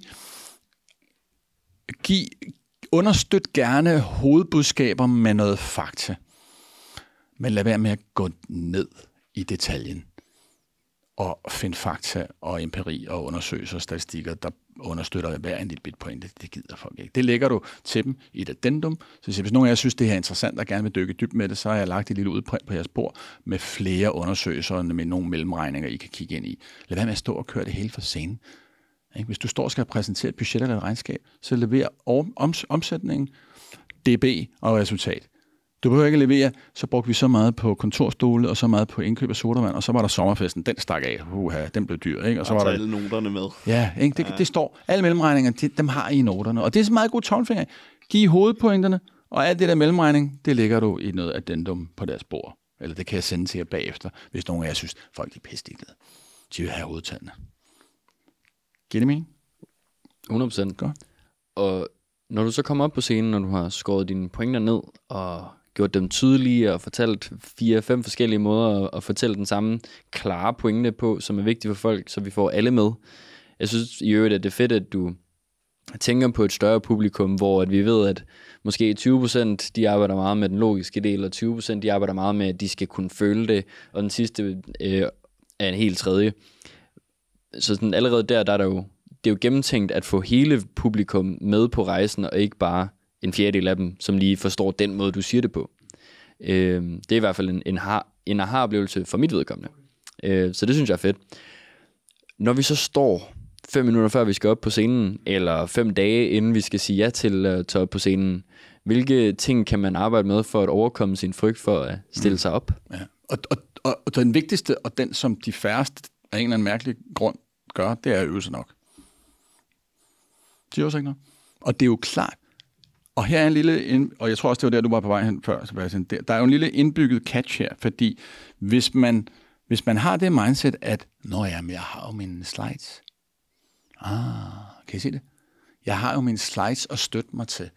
Kan I så se, hvordan de slides kan blive meget tunge, med meget tekst på, og så hvordan man føler en falsk tryghed i, når jeg har jo skrevet det, jeg skal sige på mine slides, så behøver jeg ikke at øve mig så meget. Og det er jo den fælde folk falder i. Ja, undskyld, den fælde folk, det er den fælde folk falder i, det er, at de har deres slides med alt for meget tekst på, som de så står og læser op af. Hvor skal dine øjne altid være? 80% tiden? Publikum. Lige præcis. Og hvor er de hos de fleste? Slidet. Hernede, ikke? Ja. Eller endnu. Her kan I se, hvordan det ser ud lige nu, og hvordan det... Frygtelig, ikke? Altså, det er endnu værre, end at kigge ned. Der er vender ryggen til publikum. Hver gang du vender ryggen til, så disconnecter du. Det er frygteligt. Det er forbudt. Men det gør folk. Og de gør det, fordi de ikke har øvet sig nok. De har ikke investeret nok i at øve sig. Og fordi de ikke har det, så ender det med at stå og læse op af deres slides eller vende ryggen til publikum. Og det bliver noget gøj. Og det, man skal huske, det er, at 1 + 1 er... Ja, skulle man tro. Men det er det ikke. Det er 0. Mens du viser dine slides med alt for meget information på, og du står og siger det samtidig, så bliver folk, de bliver fragmenteret i deres indlæring. De kan ikke tage det ind. De kan ikke både tage det ind, du siger, og det, du læser. Du gør det i god mening. Du tænker, jeg skriver det her i den fulde sætningslængde, og så siger det samtidig, så forstår det. Nej, så forstår det lige præcis. Ingenting. Der er spredt fokus. De hører kun halvdelen af det, du siger. De læser kun halvdelen af det, du skriver. I stedet for, hvis du partout skal skrive noget, så lad dem læse det. Og når du så læser det, så tryk på den der, jeg ved godt, man har sådan en. Sluk en skærm, og så kan du gentage det, mens du siger det. Nu bliver 1 + 1 2. Men folk, det ved de ikke, så de står med alle de der lange sætninger, mens de læser dem op, taber publikum og 0, og du ved, det er frygteligt, ikke? I stedet for, så enten lad være med at bruge slides over, eller så viser du bare nogle få bullets, eller nogle stærke billeder. Det er det, jeg gør. Det kunne jeg rigtig godt have brugt, da jeg gik i gymnasiet, for eksempel.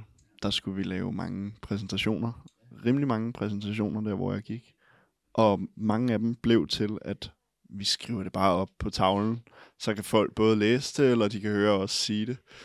Det er ikke fordi, vi stod og læste op af det, men jeg tror, at der er mange, der har siddet og sådan halvlæst det der, og så ikke lyttet på os.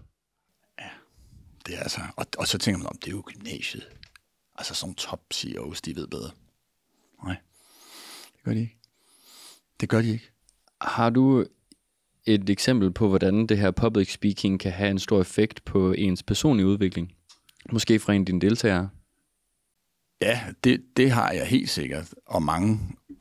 Og jeg kan også bare sige, hvis vi kigger ud over det danske landskab af foredragsholdere, hvordan det at bruge scenen har katapulteret deres business, men også deres selvforståelse og deres eget lederskab. Altså, det er...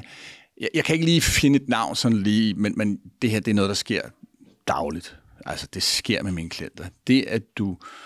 Man kan jo egentlig sige det lidt til sig selv, at når du træder op på scenen og bliver tvunget eller frivilligt vælger at tage dig op, du kan jo ikke stå deroppe og ligne idiot. Du kan ikke stå deroppe og være ubevidst om dig selv og dine værdier og holdninger og budskab. Det nytter jo ikke noget. Det vil sige, det at du bringer dig selv i en position, hvor du skal formidle til andre og være synlig, det lægger jo pres på dig selv om en større selvindsigt og så større selvforståelse. Så der er jo en indbygget personlig lederskabsaccelerator i at bruge scenen, helt sikkert. Og når man så står deroppe og gør en god figur og brænder igennem, kan I se de der endorfiner, man får? Kan I se den der oxytocin, man får? Kan I se det der dopaminkick, man får af at stå på en scene?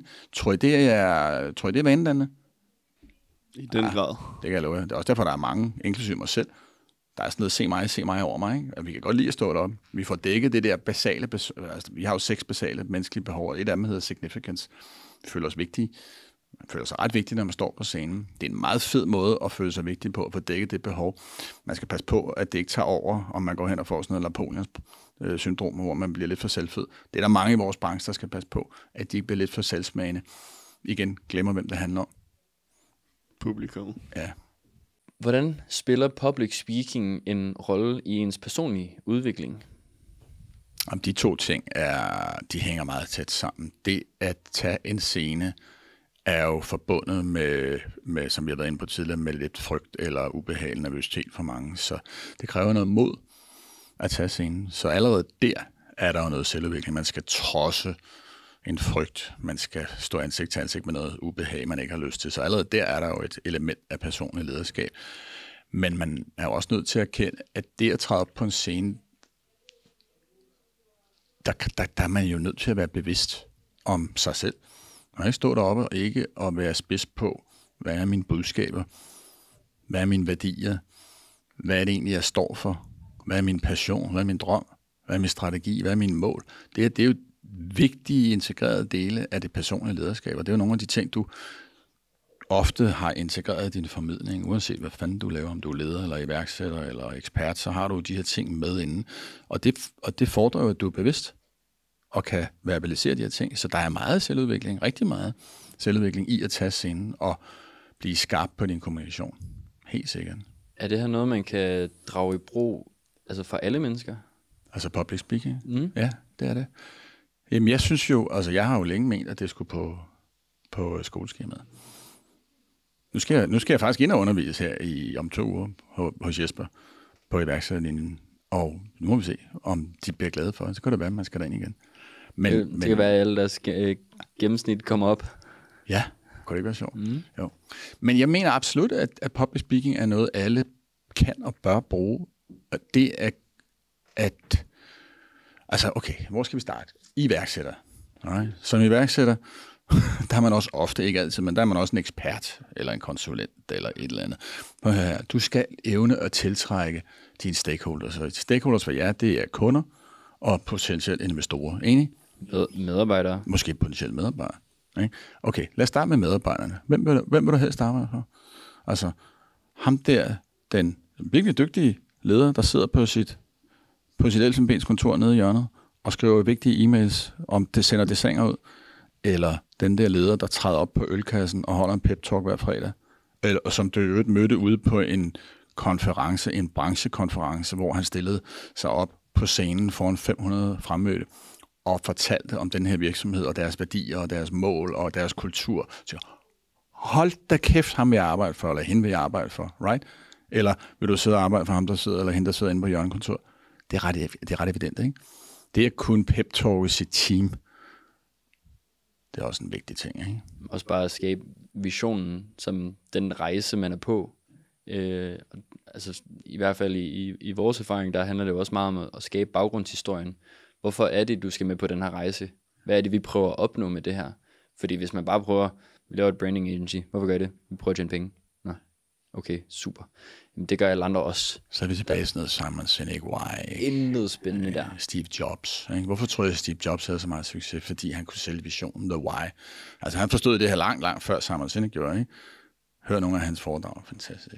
Altså. Jeg kan også huske, at jeg hørte en podcast, hvor der var en, der snakkede om, hvad han havde snakket med Steve Jobs om, da han, lige inden han døde. Ja. Og en af de ting, han nævnte, det var, hvad var det, du gjorde rigtig godt? Ja. Altså, hvad var din største formåen i at starte Apple? Ja. Hvad var det sværeste, og hvad var det bedste, du gjorde? Han byggede det rigtige team.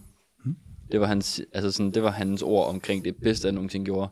Umuligt, han nogensinde havde gjort det, eller kunne sælge produktet, eller kunne skabe visionen, eller noget andet, hvis han ikke havde haft den her taleevne, hvor han kunne stå foran 1500 specialister i 7 forskellige retninger, og fortælle en historie, som gjorde, ved du hvad, jeg skal have det her, eller jeg skal være med på det her. Ja, jeg skal arbejde for dig, præcis. Fordi du sælger visionen. Jeg kan huske dengang, den der iPad kom. Kan I huske det? Det kan I ikke, vel? Men da den kom ud, der havde jeg lige præcis af en eller anden mærkelig årsag, havde jeg valgt, at den dag skulle jeg ned og købe en iPhone til min ældste datter. Der må hun gerne på den. Det var den der iPad'en kom i butikkerne her. Dårlig timing, ikke? Hun havde første dag, der var ikke noget at gøre. Så jeg valgte, jeg stod i sådan en kø med 500 andre mennesker, der skulle ind og have en iPad, ikke? Og jeg kan huske, jeg står der, og så spørger jeg ham der foran mig, eller bag, en af dem, der stod i køen, så siger, hvad... Jeg tænker, du er her for at købe den der iPad. Jamen, det var han. Okay. Og hvorfor, spørger jeg så. Nej, jeg spørger. Hvad er det, den kan, siden du skal have den? Og så siger han, ved jeg ikke. Siger, det ved du ikke. Jamen, hvorfor skal du så have den? Og så svarer han noget i retning af, fordi mit liv bliver meget nemmere. Jeg kan blive meget mere effektiv. Jeg får lavet meget mere på arbejdet. Og jeg kan få meget mere tid til at være sammen med mine børn og min familie. Så siger jeg, really? Hvor ved du det fra? Det siger Steve Jobs. Taler om en mand, der kunne sælge et why. Ikke? Why before what and how. Kan I huske Simon Sinek? The Golden Circle. Og det er jo det, hvis du kan som leder sælge drømmen eller the why, før du giver dem løb. Han anede ikke, hvad den kunne. Han anede ikke, hvad the what eller how var på denne her iPad, men han vidste the why, og det var, at den kunne give ham mere frihed, mere lykke, større fleksibilitet, måske bedre økonomi, mere succes. Og det er jo de klassiske behov. Hvis det, du har, kan dække et af de her behov, så lytter folk. Ikke? Mere frihed, mere lykke, mere succes, mere frihed, mere bedre økonomi, eller mere lykke. Det er de 3 basisbehov. Ikke? Hvis dit produkt kan, eller sandsynligvis give det, så lytter folk, så køber det, ikke? Og det var det, han kunne, Steve Jobs. Han køber jo ikke på produktet. Han var egentlig ligeglad med iPad'en. Lige præcis. Han ville bare gerne have det. Han vil have frihed, han vil have lykke, han vil have succes. Præcis. Og det har Steve Jobs sagt, han ville få. Nå, men så må jeg hellere have sådan en iPad. Så står du nede i en kø sammen med 500 andre idioter, ikke? Tilfældigvis den dag, jeg skulle ned og købe en iPhone. Jeg skulle ikke have en iPad. Lidt lang kø for at købe en iPhone, mens alle andre står der. Så, og i øvrigt, og fuldstændig samme liste skærer jeg jo min egen kommunikation over. Når jeg træder op på scenen, eller jeg underviser publikum i public speaking, noget af det allerførste, jeg gør, det er at bevidstgøre deres why sammen med dem. Og jeg fortæller ikke deres why, ligesom Steve Jobs gør. Jeg beder dem fortælle mig deres why. Det er endnu stærkere. Så jeg spørger dem, hvorfor er det her public speaking så vigtigt for dig? Hvad skal du bruge det til? Hvordan kan det skabe værdi for dig? Hvordan kan det gøre en positiv forskel i dit liv? Prøv lige at fortælle mig det. Reflekter lige. Eventuelt sæt dig lige ned og reflekter. Skriv det ned. Del med sidemanden, så laver du lige sådan en tredobbelt øvelse, ikke? Hvor du får mig involveret. Gentages. Og så fortæller det mig. Gentages igen. Det er derfor, jeg skal bruge det. Det er for at blive mere synlig leder. Det er for at blive bedre til at tiltrække investorer. Det er for at blive forfremmet. Det er for at få mere lønposen. Det er for at blive stærkere i mit personlige lederskab. Det er for at få mere mod. Det er whatever det er. Men når de fortæller mig, hvad grunden er, når de fortæller mig deres why, kan I så se, at når jeg nu kommer med mine strategier, og med mine teknikker, og med mine formler, og med mine strukturer, med mine what's and how's, nu lytter de. Fordi nu er why på plads. Why before what and how. Og langt de fleste ledere glemmer det her, når de træder op på scenen. De ved det godt i deres daglige lederskab. Eller ind i mødelokalet. Præcis. Jamen, de glemmer det. De går direkte på på what and how. De går direkte på strategier og løsninger og modeller. Men hvad nu hvis dem, der skal eksekvere på dine modeller og strategier, de ikke har købt ind på the why? Hvor meget tror du så, det her bliver omsat i praksis? Ingen skid, vel? Så altid the why før the what and how. Og det gælder også for scenen. Jeg føler, at man kan tale det her ind i så mange forskellige faconer. Altså det behøver ikke engang kun være public speaking, men sådan en tanke, der kom i spil hos mig, det er, at vi har jo nogle kunder, og vi hjælper dem med personlig branding og virksomhedsbranding og alt muligt andet. Og alene det faktum at stille et spørgsmål som, hvad kan det her gøre for dig, i et spørgeskema, som vi sender ud hver måned, når vi tjekker op på dem, ikke? Det er som om, at det får dem geninvolveret i sådan, nå ja, det er jo det her, det er jo derfor, jeg gør det, i stedet for bare at køre i 3, 4, 6, 7, 8 måneder og være sådan, om jeg får noget personlig branding hjælp, og det går da meget fint. Men sådan, hvorfor er det, jeg gør det? Og så at man får dem til at tænke over svaret, så er de jo lige pludselig reactivated i, kæft, det er egentlig fedt det her. Jeg får alle de her ting, som jeg jo egentlig ikke lige tænker over. Det sker jo bare, men det er det, jeg betaler for. Så det hjælper ens kunder med at forblive tilfredse i lige præcis den forstand. Og det er jo ikke engang public speaking, det er jo et spørgeskema, man sender ud, men det er det samme koncept. Ja. Det er fuldstændig samme. Ikke? Og der er bare andre, der glemmer det. Altså, man kommer ned til bilhandleren, så forsøger at sælge dig en bil. Du skulle egentlig bare ned og have barnsæde. Man har glemt at springe. Han begynder bare at præsentere. Ja. Ikke? Altså. Ja. Hvad for en bil kan du godt lide? Skal den være grøn eller gul? Skal den koste stille det her? Ikke? Jamen, jeg skal sætte en bil, jeg skal bare have barnsæde. Nå, så finder jeg så ud af 20 minutter efter, ikke? Nå, anyway. Men nu har, så det her, det er jo det eksempel, jeg lige kom med, og vi har, når du så er public speaker, og vi snakkede lidt omkring iværksætter og sælge ideen til nogle både kunder, men også medarbejdere og alt muligt andet. Kan du give nogle praktiske eksempler på, hvornår public speaking egentlig bliver taget i brug for normale mennesker? Ja, altså, nu er leder jo også en slags normale mennesker. Måske, nogle af dem. Og det er klart, altså, en meget stor målgruppe for mig er jo ledere. Selvfølgelig er det det. Fordi det er så oplagt, at de skal kunne det her for at tiltrække og fastholde medarbejdere, kunne motivere dem løbende, men også komme ud og repræsentere virksomheden over for potentielle kunder, eller potentielle investorer, eller potentielle samarbejdspartnere. Det skal du kunne det her. Men iværksættere og eksperter, det er også en anden af mine store målgrupper. Sådan nogle som jeg, coaches og nogen, der kan en eller anden niche-ting, hvor de bare skal fremstå som de dygtigste. Det nytter ikke noget at være verdens bedst bevarede hemmelighed. Jeg er pissdygtig. Ja. Er der nogen, der ved det? Nej. Okay. Det er også derfor, man skal lave en podcast med jer, ikke? Og have sådan nogle gutter som jer til at hjælpe dem med at komme ud på LinkedIn og på sociale medier i det hele taget. Det er derfor, I har en berettigelse. Det er fordi, det nytter ikke noget at være en pissdygtig public speaking træner, hvis ikke jeg har sådan nogen som jer til at hjælpe mig med at få det ud. Og jeg kan sige det samme. Ikke? Brug scenen. Du skal blive synlig. Folk skal vide, de skal høre dig. De skal vide, hvad du kan. Det er ikke noget at være usynlig. Men lever stille, lever godt. Og det kan der godt være noget om. Problemet er bare, i den verden, vi lever i i dag, der er det sgu meget sjældent, den, der lever stille, der lever godt. Den, der lever usynlig, lever ikke ret længe. Han bliver sat ud af spillet. Ikke? Så er der nogen, der overhaler dig. Så bliver du taget af konkurrenterne. Det handler ikke om at være first mover, det handler sgu om at være first scaler. Ham, der sætter hammer på, farten på. Er det ikke rigtigt? Jamen, jeg har opfundet. Ja, det er godt, men det var ikke dig, der cashede ind på den, fordi du var stille, du var usynlig. MySpace var før Facebook. Ja, there you are. Et godt eksempel, ikke? Altså, det er ikke altid dem, der får ideen først, der ender med at løbe. Det er dem, der tør at træde på speederen. Det er dem, der siger, fuck mand, jeg skal være synlig, jeg træder igennem, jeg snakker om det her, jeg træder op, ikke? Men hvis vi lige hopper tilbage til det. Thomas. Vi har det med at ryge lidt af nogle tangenter. De praktiske eksempler. Ja, de praktiske eksempler. Har du noget, man kan tage i brug? Altså på nogen, der bruger scenen, eller kan bruge scenen? Vi har snakket om ledere, og vi har snakket om iværksættere. Nu snakker vi iværksættere. Er der andre mennesker? Altså prøv at høre, jeg har jo, tro det ej, altså jeg har jo hvert år på denne her tid, der har jeg en far, eller en mor, eller flere fædre med, der kommer op til mig, hey, jeg skal holde konfirmationstalen for mit barn. Det er rigtigt. Kid you not. Så siger jeg, really? Har du tænkt mig at tage mig 3.500 timer for at sidde og lære og holde en konfirmation? Ja, det vil jeg gerne. Okay, fint nok. Så jeg har folk, der betaler mig 20.000 kroner for at skrive deres konfirmationstale. Altså, var det farfetched nok? Det er et perfekt eksempel. Nå, men det er det jo, ikke? Altså, men alt, hvad vi lærer i public speaking træning, kan vi bruge på tomandshånd. I alle kontekster, når vi sidder til middagsselskabet. Altså, det at du evner, og når vi pitcher, hvis vi er til et netværksarrangement, jeg laver rigtig meget pitch-træning. Altså, elevator pitch. Og rigtig mange mennesker har misforstået begrebet.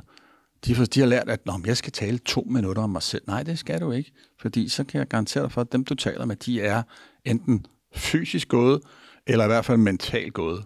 Fordi der er ikke nogen, der gider at høre så længe på dig. Ikke? Så du skal sørge for at skabe permission to speak. Og det gør du igen ved at fænge an og være interessant hurtigt. 15 sekunder, bang. Jeg hjælper ledere med at få mere succes ved at gøre dem synlige. Et eller andet. Nå, det lyder spændende. Fortæl mig lidt mere. Ikke? Ja, vi hjælper virksomheder til at blive brandet hårdt, så kunderne kommer af sig selv. Kommer af sig selv? Fortæl mig lidt om det. Det vil jeg gerne have noget. Altså, du er nødt til at sige et eller andet hurtigt, som fanger folk an. Det kan du bruge alle steder. Det er jo ikke bare for scenen. Det kan også være til et møde eller til et netværksarrangement. Altså skarp kommunikation, som fænger interesse. Ikke?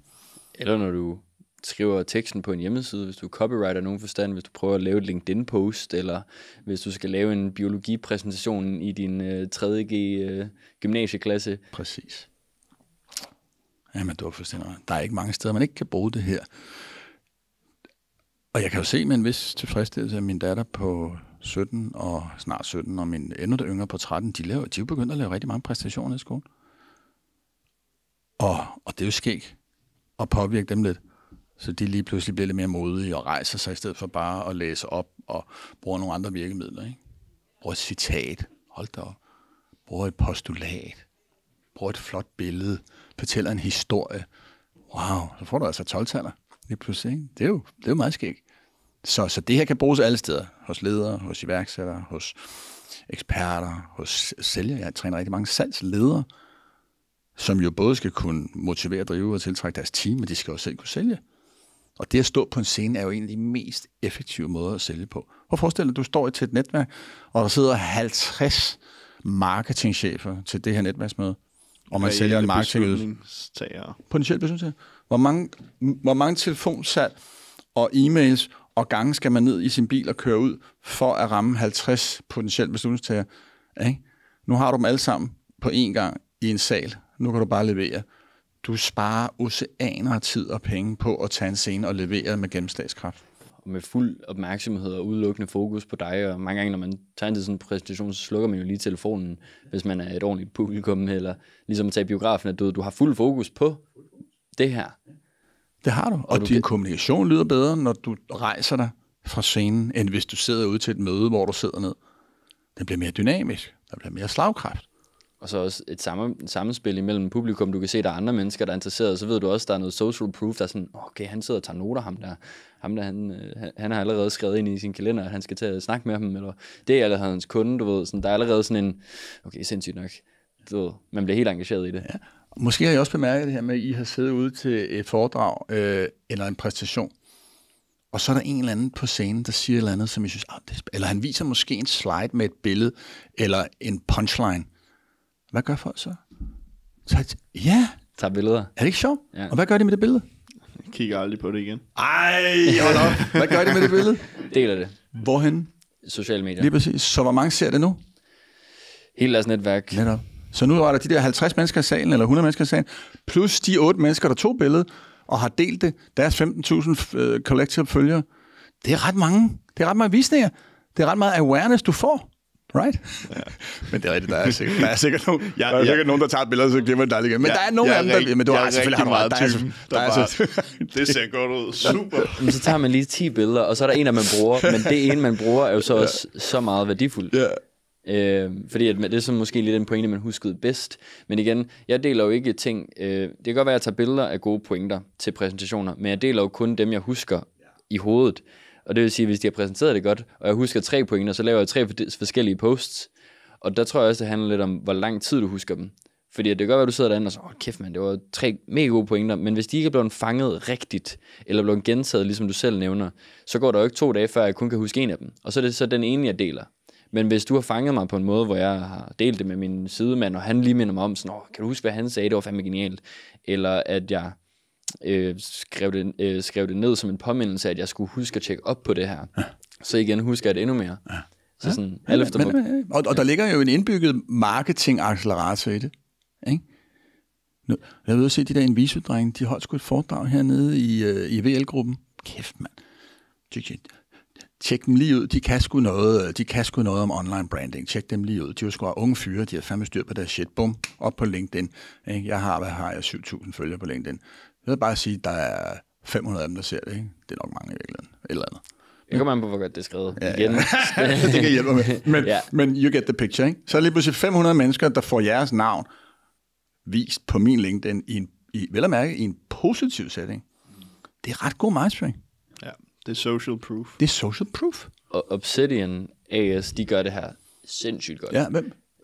Obsidian. Okay. Det er også et markedsføringsbureau, som startede for nogle år siden. Okay, i Danmark? I Danmark, ja. Nå, okay, cool.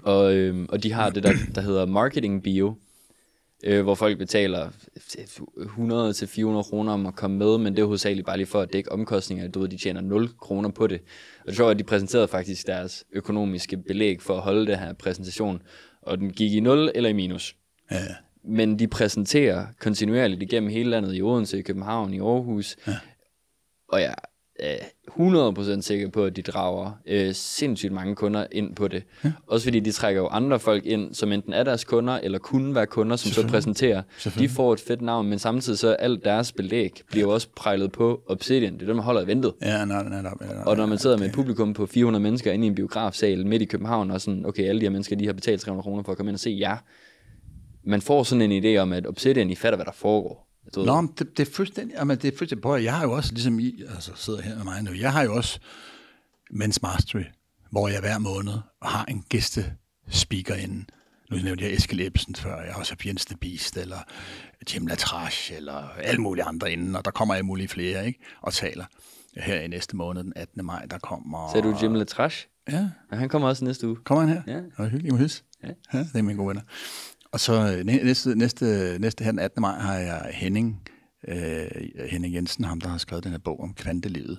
Altså, den danske forsker, der har forstået at beskrive det her, hvad er law of attraction, hvad er kvantefeltet. Hele den her spirituelle, for mange lidt udefinerlige ting, det har han evnet at definere på en måde, der er forståelig for mange. Han kommer ind og taler, og så er der jo masser, der ser ham i Men's Mastery. Så han får social proof. Og vi klipper ham, og vi redigerer ham, og vi viser ham.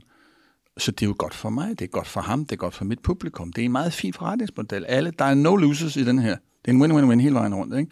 Og igen, han taler, han gør det godt.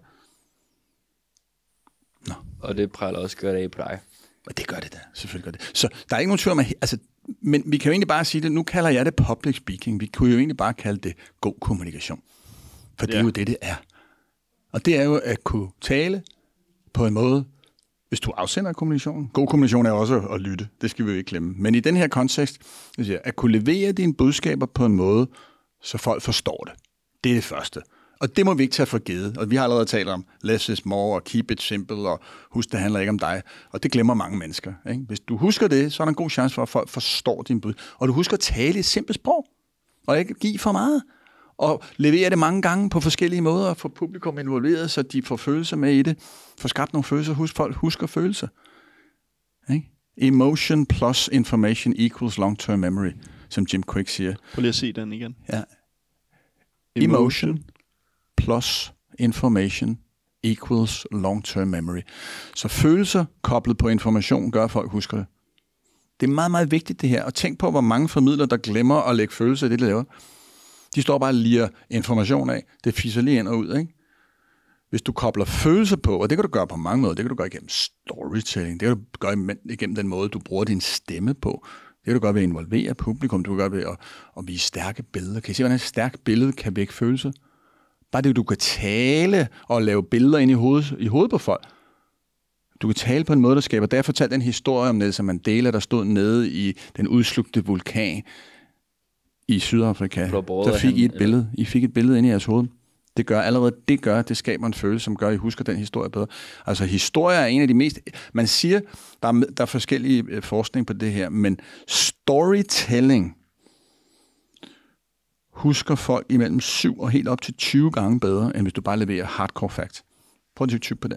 Det vil sige, storytelling, det øger chancen for, at folk de husker det budskab rigtig mange gange. Og det er jo det. Hvis folk ikke kan huske, altså først de skal forstå det, og så skal de huske det. Og så skal de helst anspores til at tage handling. Hvis jeg står og skal sælge noget på scenen, så kan det godt være, at jeg er skide underholdende, og jeg er sjov, men hvis folk går derfra uden at købe en skid, så er det ligegyldigt.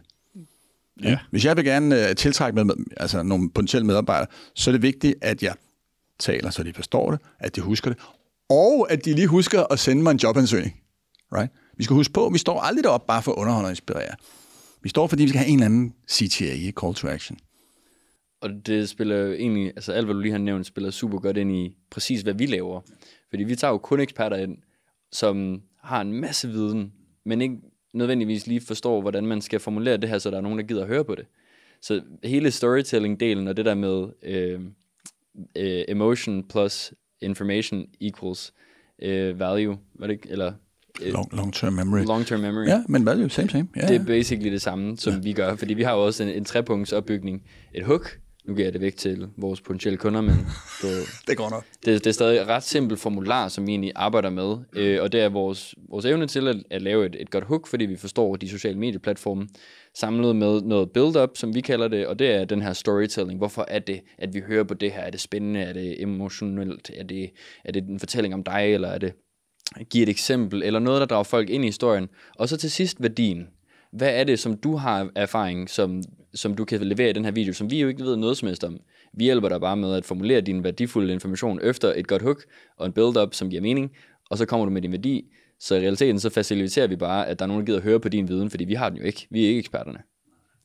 Så det er sjovt, du snakker så meget ind i det, fordi det er basically, hvad vi gør for alle vores kunder. Det er også det, vi sidder og gør i det her. Hvis vi kigger vores script igennem, så starter vi med at lave et hook, med at lige præsentere dig kort. Hvem er du? Sådan, så man lige er sådan, okay, ham vil jeg måske gerne høre på. Så hører vi ind i, hvad er det, du egentlig har lavet? Du har skrevet den her bog. Så går vi tilbage og snakker om din historie. Fordi at vi skal jo vide, hvem du er. Fordi at hvis vi ikke ved, hvem du er, så har vi ikke skabt nogen følelser. Og så begynder vi at give din værdi ud igennem de spørgsmål, som vi stiller dig. Så det samme setup. Bare forskellige former og i forskellige perspektiver. Ja. Men ja, enig. Og vi har allerede lavet en lille sammenligning imellem public speaking og men's mastery, og vi har været rigtig godt igennem alt det her med public speaking, men jeg vil rigtig gerne høre lidt mere ind i men's mastery, og hvilket forum det egentlig er. Hvad er konstellationen af men's mastery? Okay, ja, og det er et godt spørgsmål, du stiller. Fordi det er stadig in the making. Jeg kan sige, Troels, min partner og jeg, da vi i sin tid udklækkede ideen, det skete i øvrigt til et spirituelt arrangement op hos mig. Jeg holder også en del spirituelle arrangementer, hvor vi sad i isbad, og vi havde noget breathwork, og så han var inviteret med af en af mine andre kunder, apropos networking. Så sidder vi der i isbad, og så finder vi ud af, at det her med at hjælpe mænd til at få mere ud af livet, det har vi begge to en brændende interesse i. Jeg har jo altid synes det var sjovt at hjælpe mennesker til at opnå det ledige, så var det unge mennesker, så var det iværksættere og ekspert. Men jeg synes, mænd har det svært. Helt almindelige mænd. Velfungerende mænd, der har et job, eller det er ikke, altså det er vigtigt at sige, vi henvender os ikke til folk på gaden, eller arbejdsløse, eller unge mænd. Vi henvender os til mænd.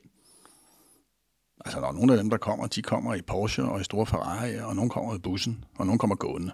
Og nogle er 18, og nogle er 63, og vi har hele spektret in between. Nogle kommer fra Jylland, nogle kommer fra København. Nogle er tømrer, nogle er arbejdsløse, nogle er topdirektører. Ikke?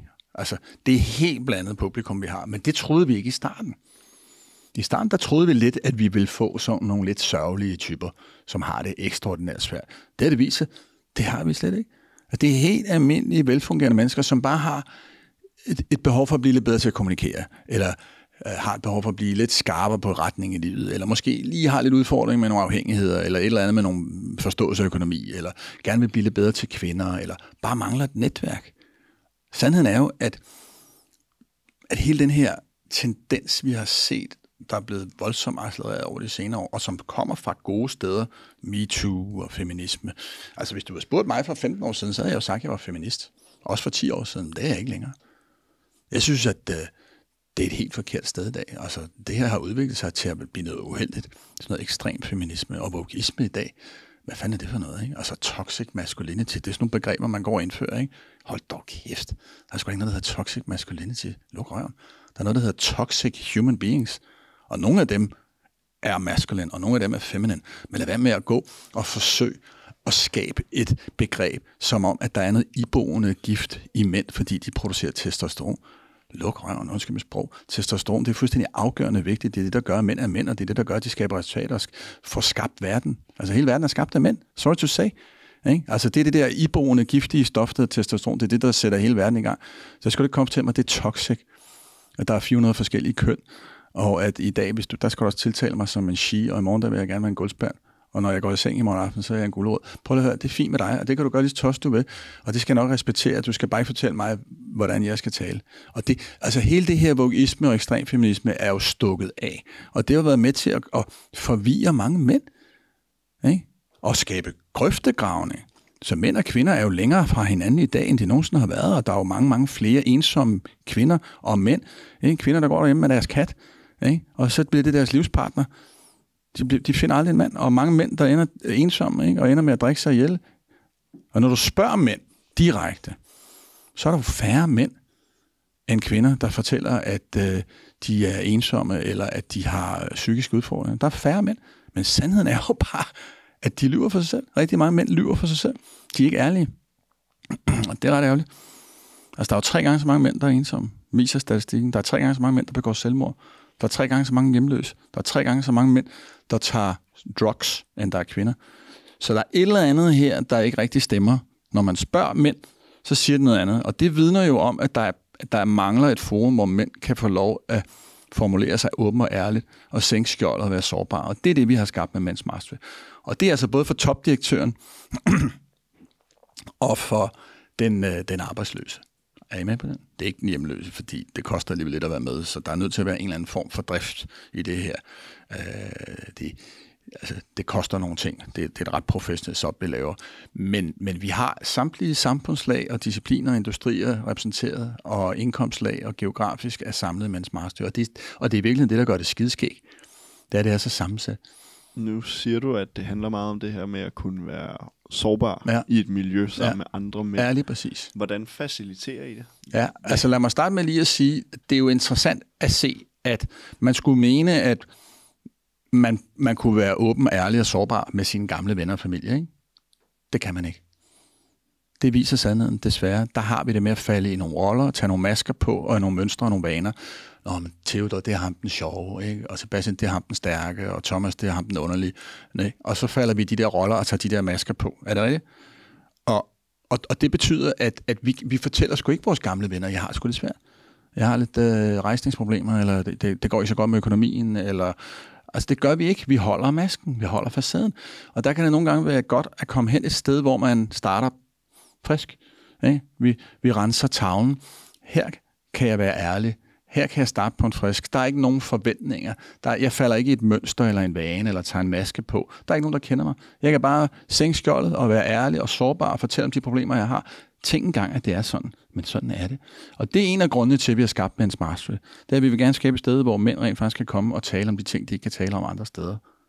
Med ligesindede mænd, der har de samme behov. Og bang! Fordi vi har i tale sat det. Altså allerede fra første øjeblik, vi mødes, der sænker folk skjold. Det har selvfølgelig også lidt at gøre med os som formidler og den scene, vi sætter. Men det gør folk. Det er den ene ting, Mænds Mastery er. Det er et forum eller et netværk for mænd, der gerne vil kunne tale åbent og ærligt om deres udfordringer i livet. Og så er det et selvudviklingsforløb. Vi arbejder fuldstændig metodisk gennem 14 moduler hen over 6 måneder inden for selvledelse. Det er alt fra mentaltræning til kommunikationstræning, til social skills, til goal setting, til spirituel ledelse, til tidsstyring, økonomistyring, you name it. Der er hvordan du får mere succes med kvinder. Rigtig meget af det, vi laver, det munder ud i at få mere succes med mennesker i almindelighed, og i særdeleshed med kvinder. Så siger jeg, det så kun for single mænd, som nej, halvdelen af dem, der kommer, er gift eller i forhold. Men sjovt nok, hvis man er i et forhold med en kvinde, som man er glad for, uanset om man er gift eller ej, så kan man godt tænke sig at blive ved med det. Men du kan ikke tage noget for givet. Hvis vi gør, hvad vi altid har gjort, så er det ikke sikkert, at vi får, hvad vi altid har fået.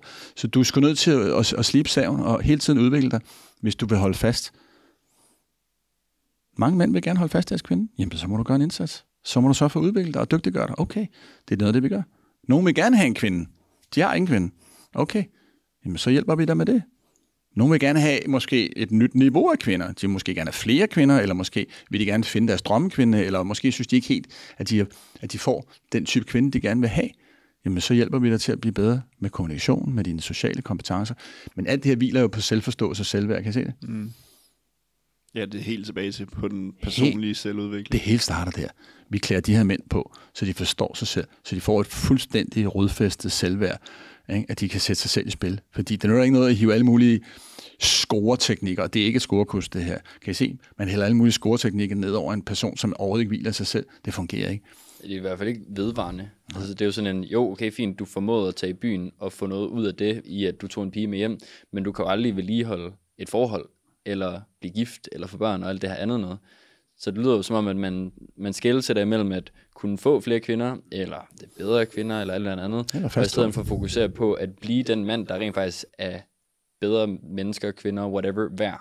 Altså som i, at du får jo aldrig og det samme gælder venner og alt muligt andet, du får jo ikke sindssyge venner, der bare banker igennem livet og skaber resultater og er fede og går på mod og du gør alle mulige crazy ting, som er mega fede at være del af. Det får du jo ikke, hvis du sidder derhjemme på sofaen og ser Netflix og du ryger fede hver dag.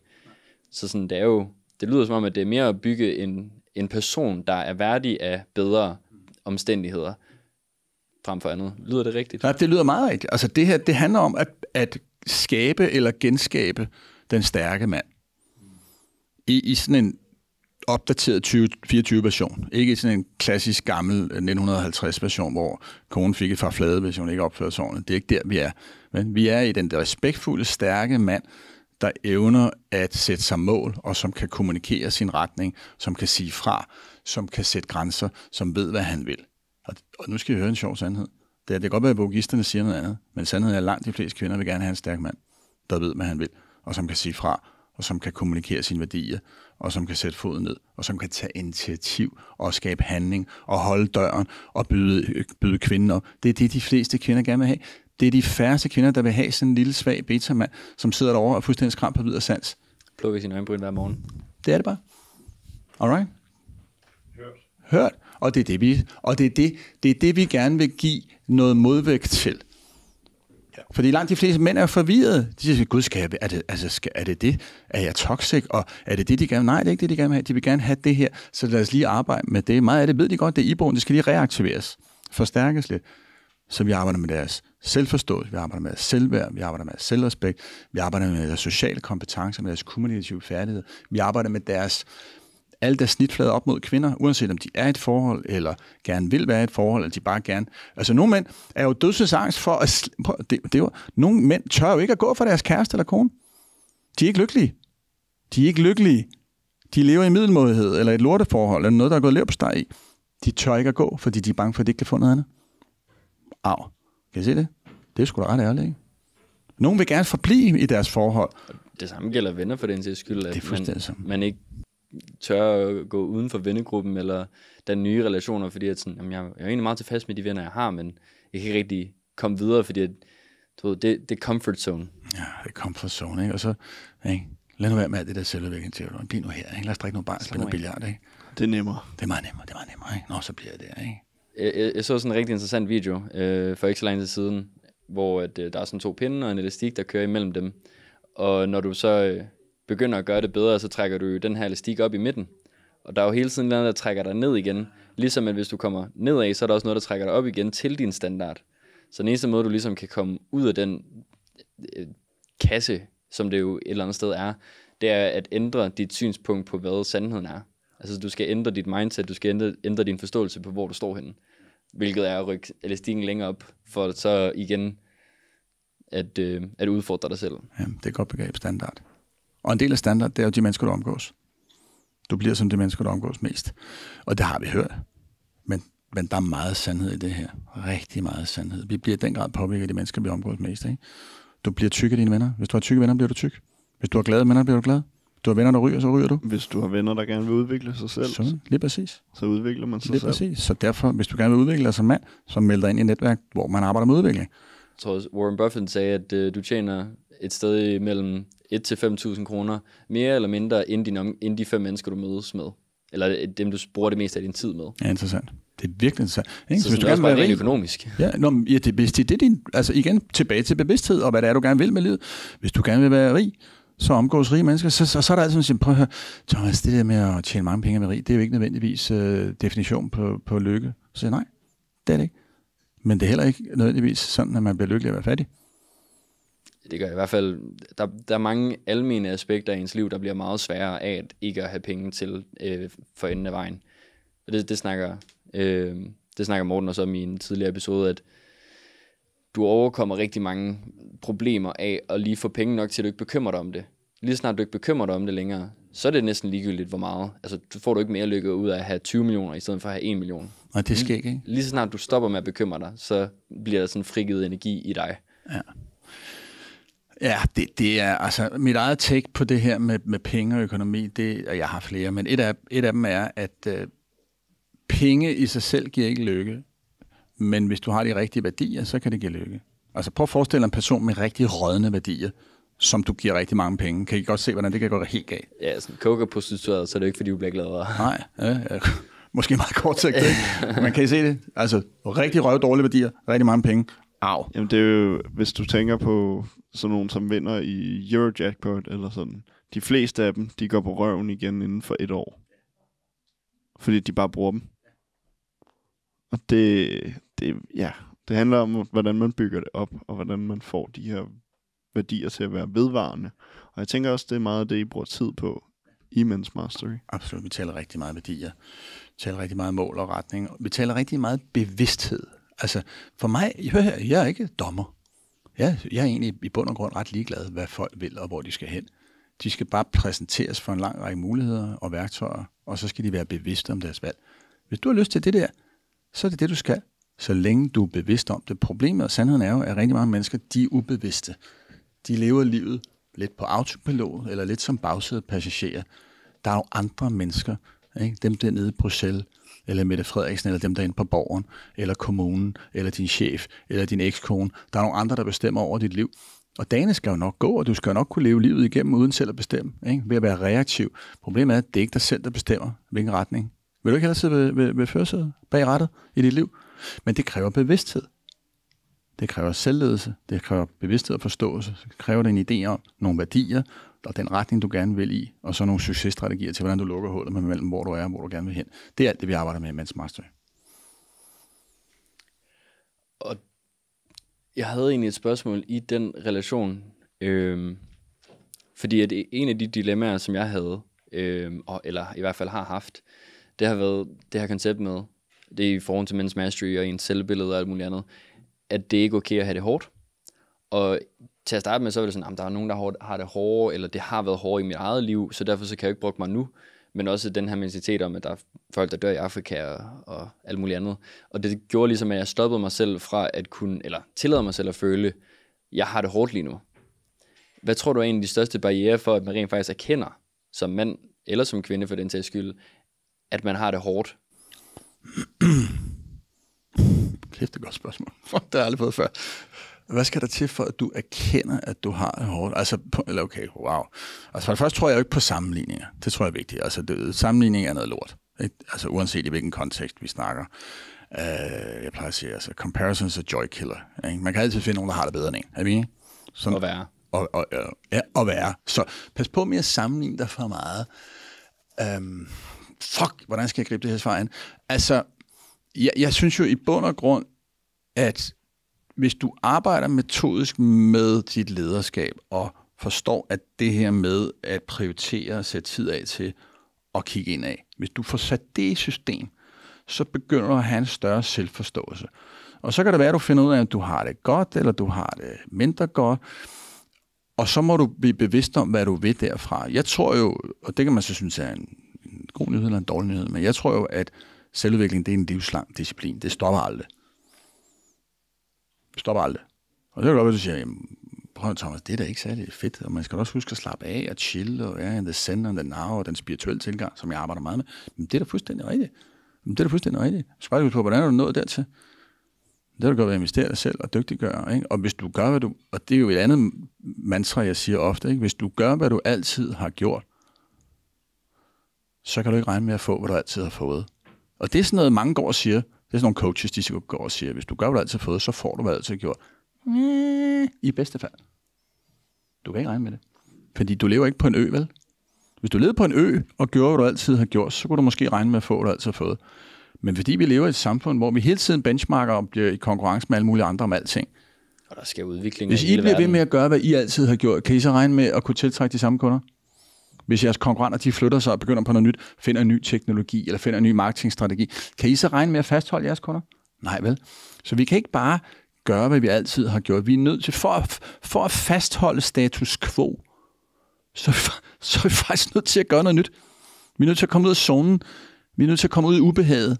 Vi er gået nødt til at gå ind i hormese, altså den der tilstand, hvor det gør lidt ondt eller er lidt svært, fordi det er der udviklingen kommer. Hvis vi bare ligger på divaneseren, det går, jamen jeg har jo tjent mine penge, og jeg er jo glad, Thomas, du nej. Der ligger også en lykke og en selvtilfredsstillelse i at udvikle sig, som mange iværksætter jo. Det er også derfor, at Jesper Buch og alle de andre, der har tjent rigtig mange penge, hvorfor ligger de så ikke bare hjemme på sofaen? Fordi det gør dem ikke lykkelige. De har en signifikansbehov, de har behov for at gøre en forskel og skabe noget. Så uanset de har alle de penge, de kan bruge, så begynder de kraftedeme at skabe en ny virksomhed. Serieværksætter. Jeg har selv lavet 30 virksomheder. Hvorfor har du det? Fordi jeg lever i at skabe.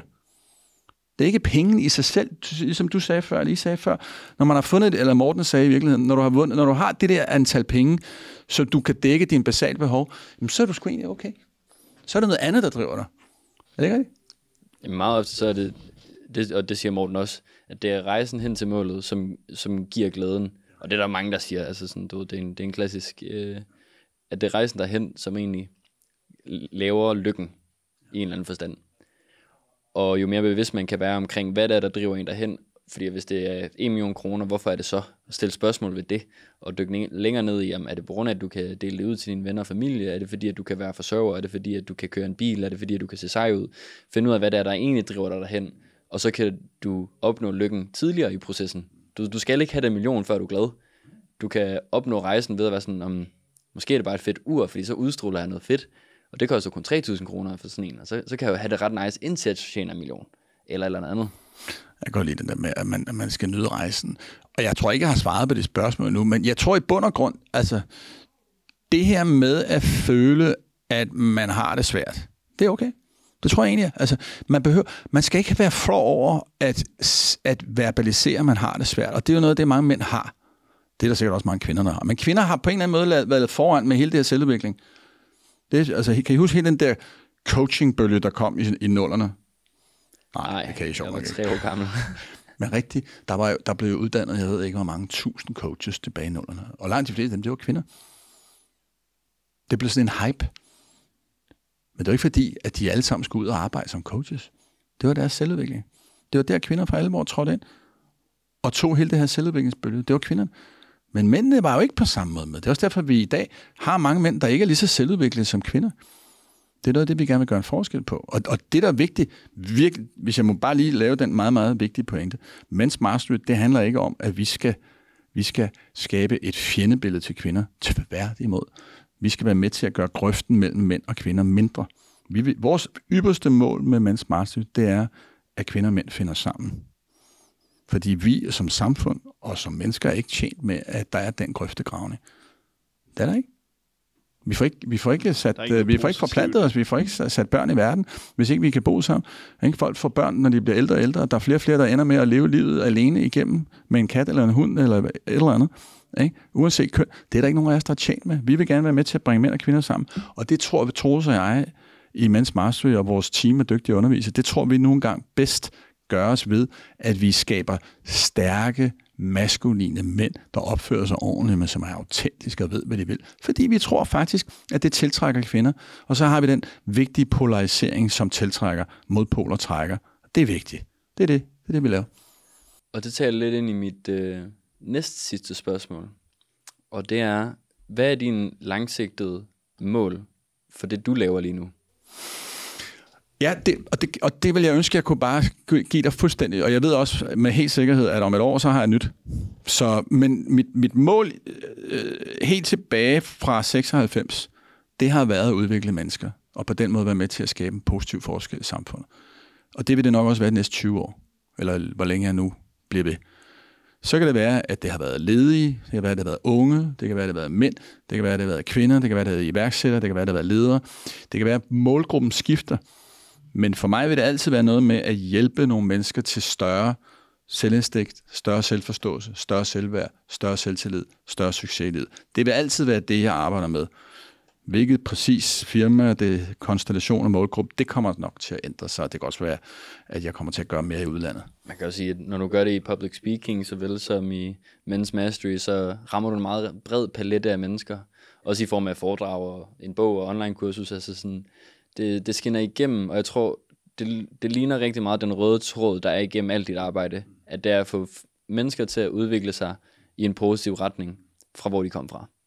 Hvilket i øvrigt er super fedt. Og jeg kan mærke på mig selv, at det skinner igennem, at man kan se, hvordan det har en effekt, og de ting, du kommer frem med, at det rent faktisk er noget brugbart, almen forståeligt, ligesom i den her podcast, at det er noget, folk kan resonere med og tage med sig. Så i den forstand, så er du rigtig godt på vej, og det går super nice, og jeg støtter med på om rejsen. Fedt. Det er glad for. Vi har en lille tradition om, at du får et spørgsmål her fra den lille sorte bog. Fra den tidligere gæst, som har været herinde. Det får du ikke at vide. Det får jeg ikke at vide. Og du får heller ikke at vide, hvem du skal stille dit spørgsmål til. Okay, jeg skal stille et spørgsmål. Men spørgsmålet, det lyder: hvilken drøm udsætter du lige nu? Det er nok den her med at flytte til udlandet. Det er en drøm, jeg har haft længe. Og der er helt sikkert noget af udsættelsen, der er noget storytelling, jeg står og fortæller mig, noget jeg går og fortæller mig selv. Nemlig, at det kan jeg ikke, så længe jeg har børn. Og jeg ved faktisk ikke, om det er bullshit. Nogle begrænsende overbevisning. Jeg tror, det er en begrænsende overbevisning, for jeg tror egentlig sagtens, jeg kunne bo i Spanien, som jeg gerne vil. Og stadig se mine børn nok. Det bare betyder, at jeg skulle flyve noget mere. Men det er helt klart, det er en drøm, jeg har haft i mange år. Og en eller anden mærkelig grund, så får jeg ikke eksekveret på den. Jeg havde lige købt mig et sted i Spanien, da corona kom. Så der var jeg på vej.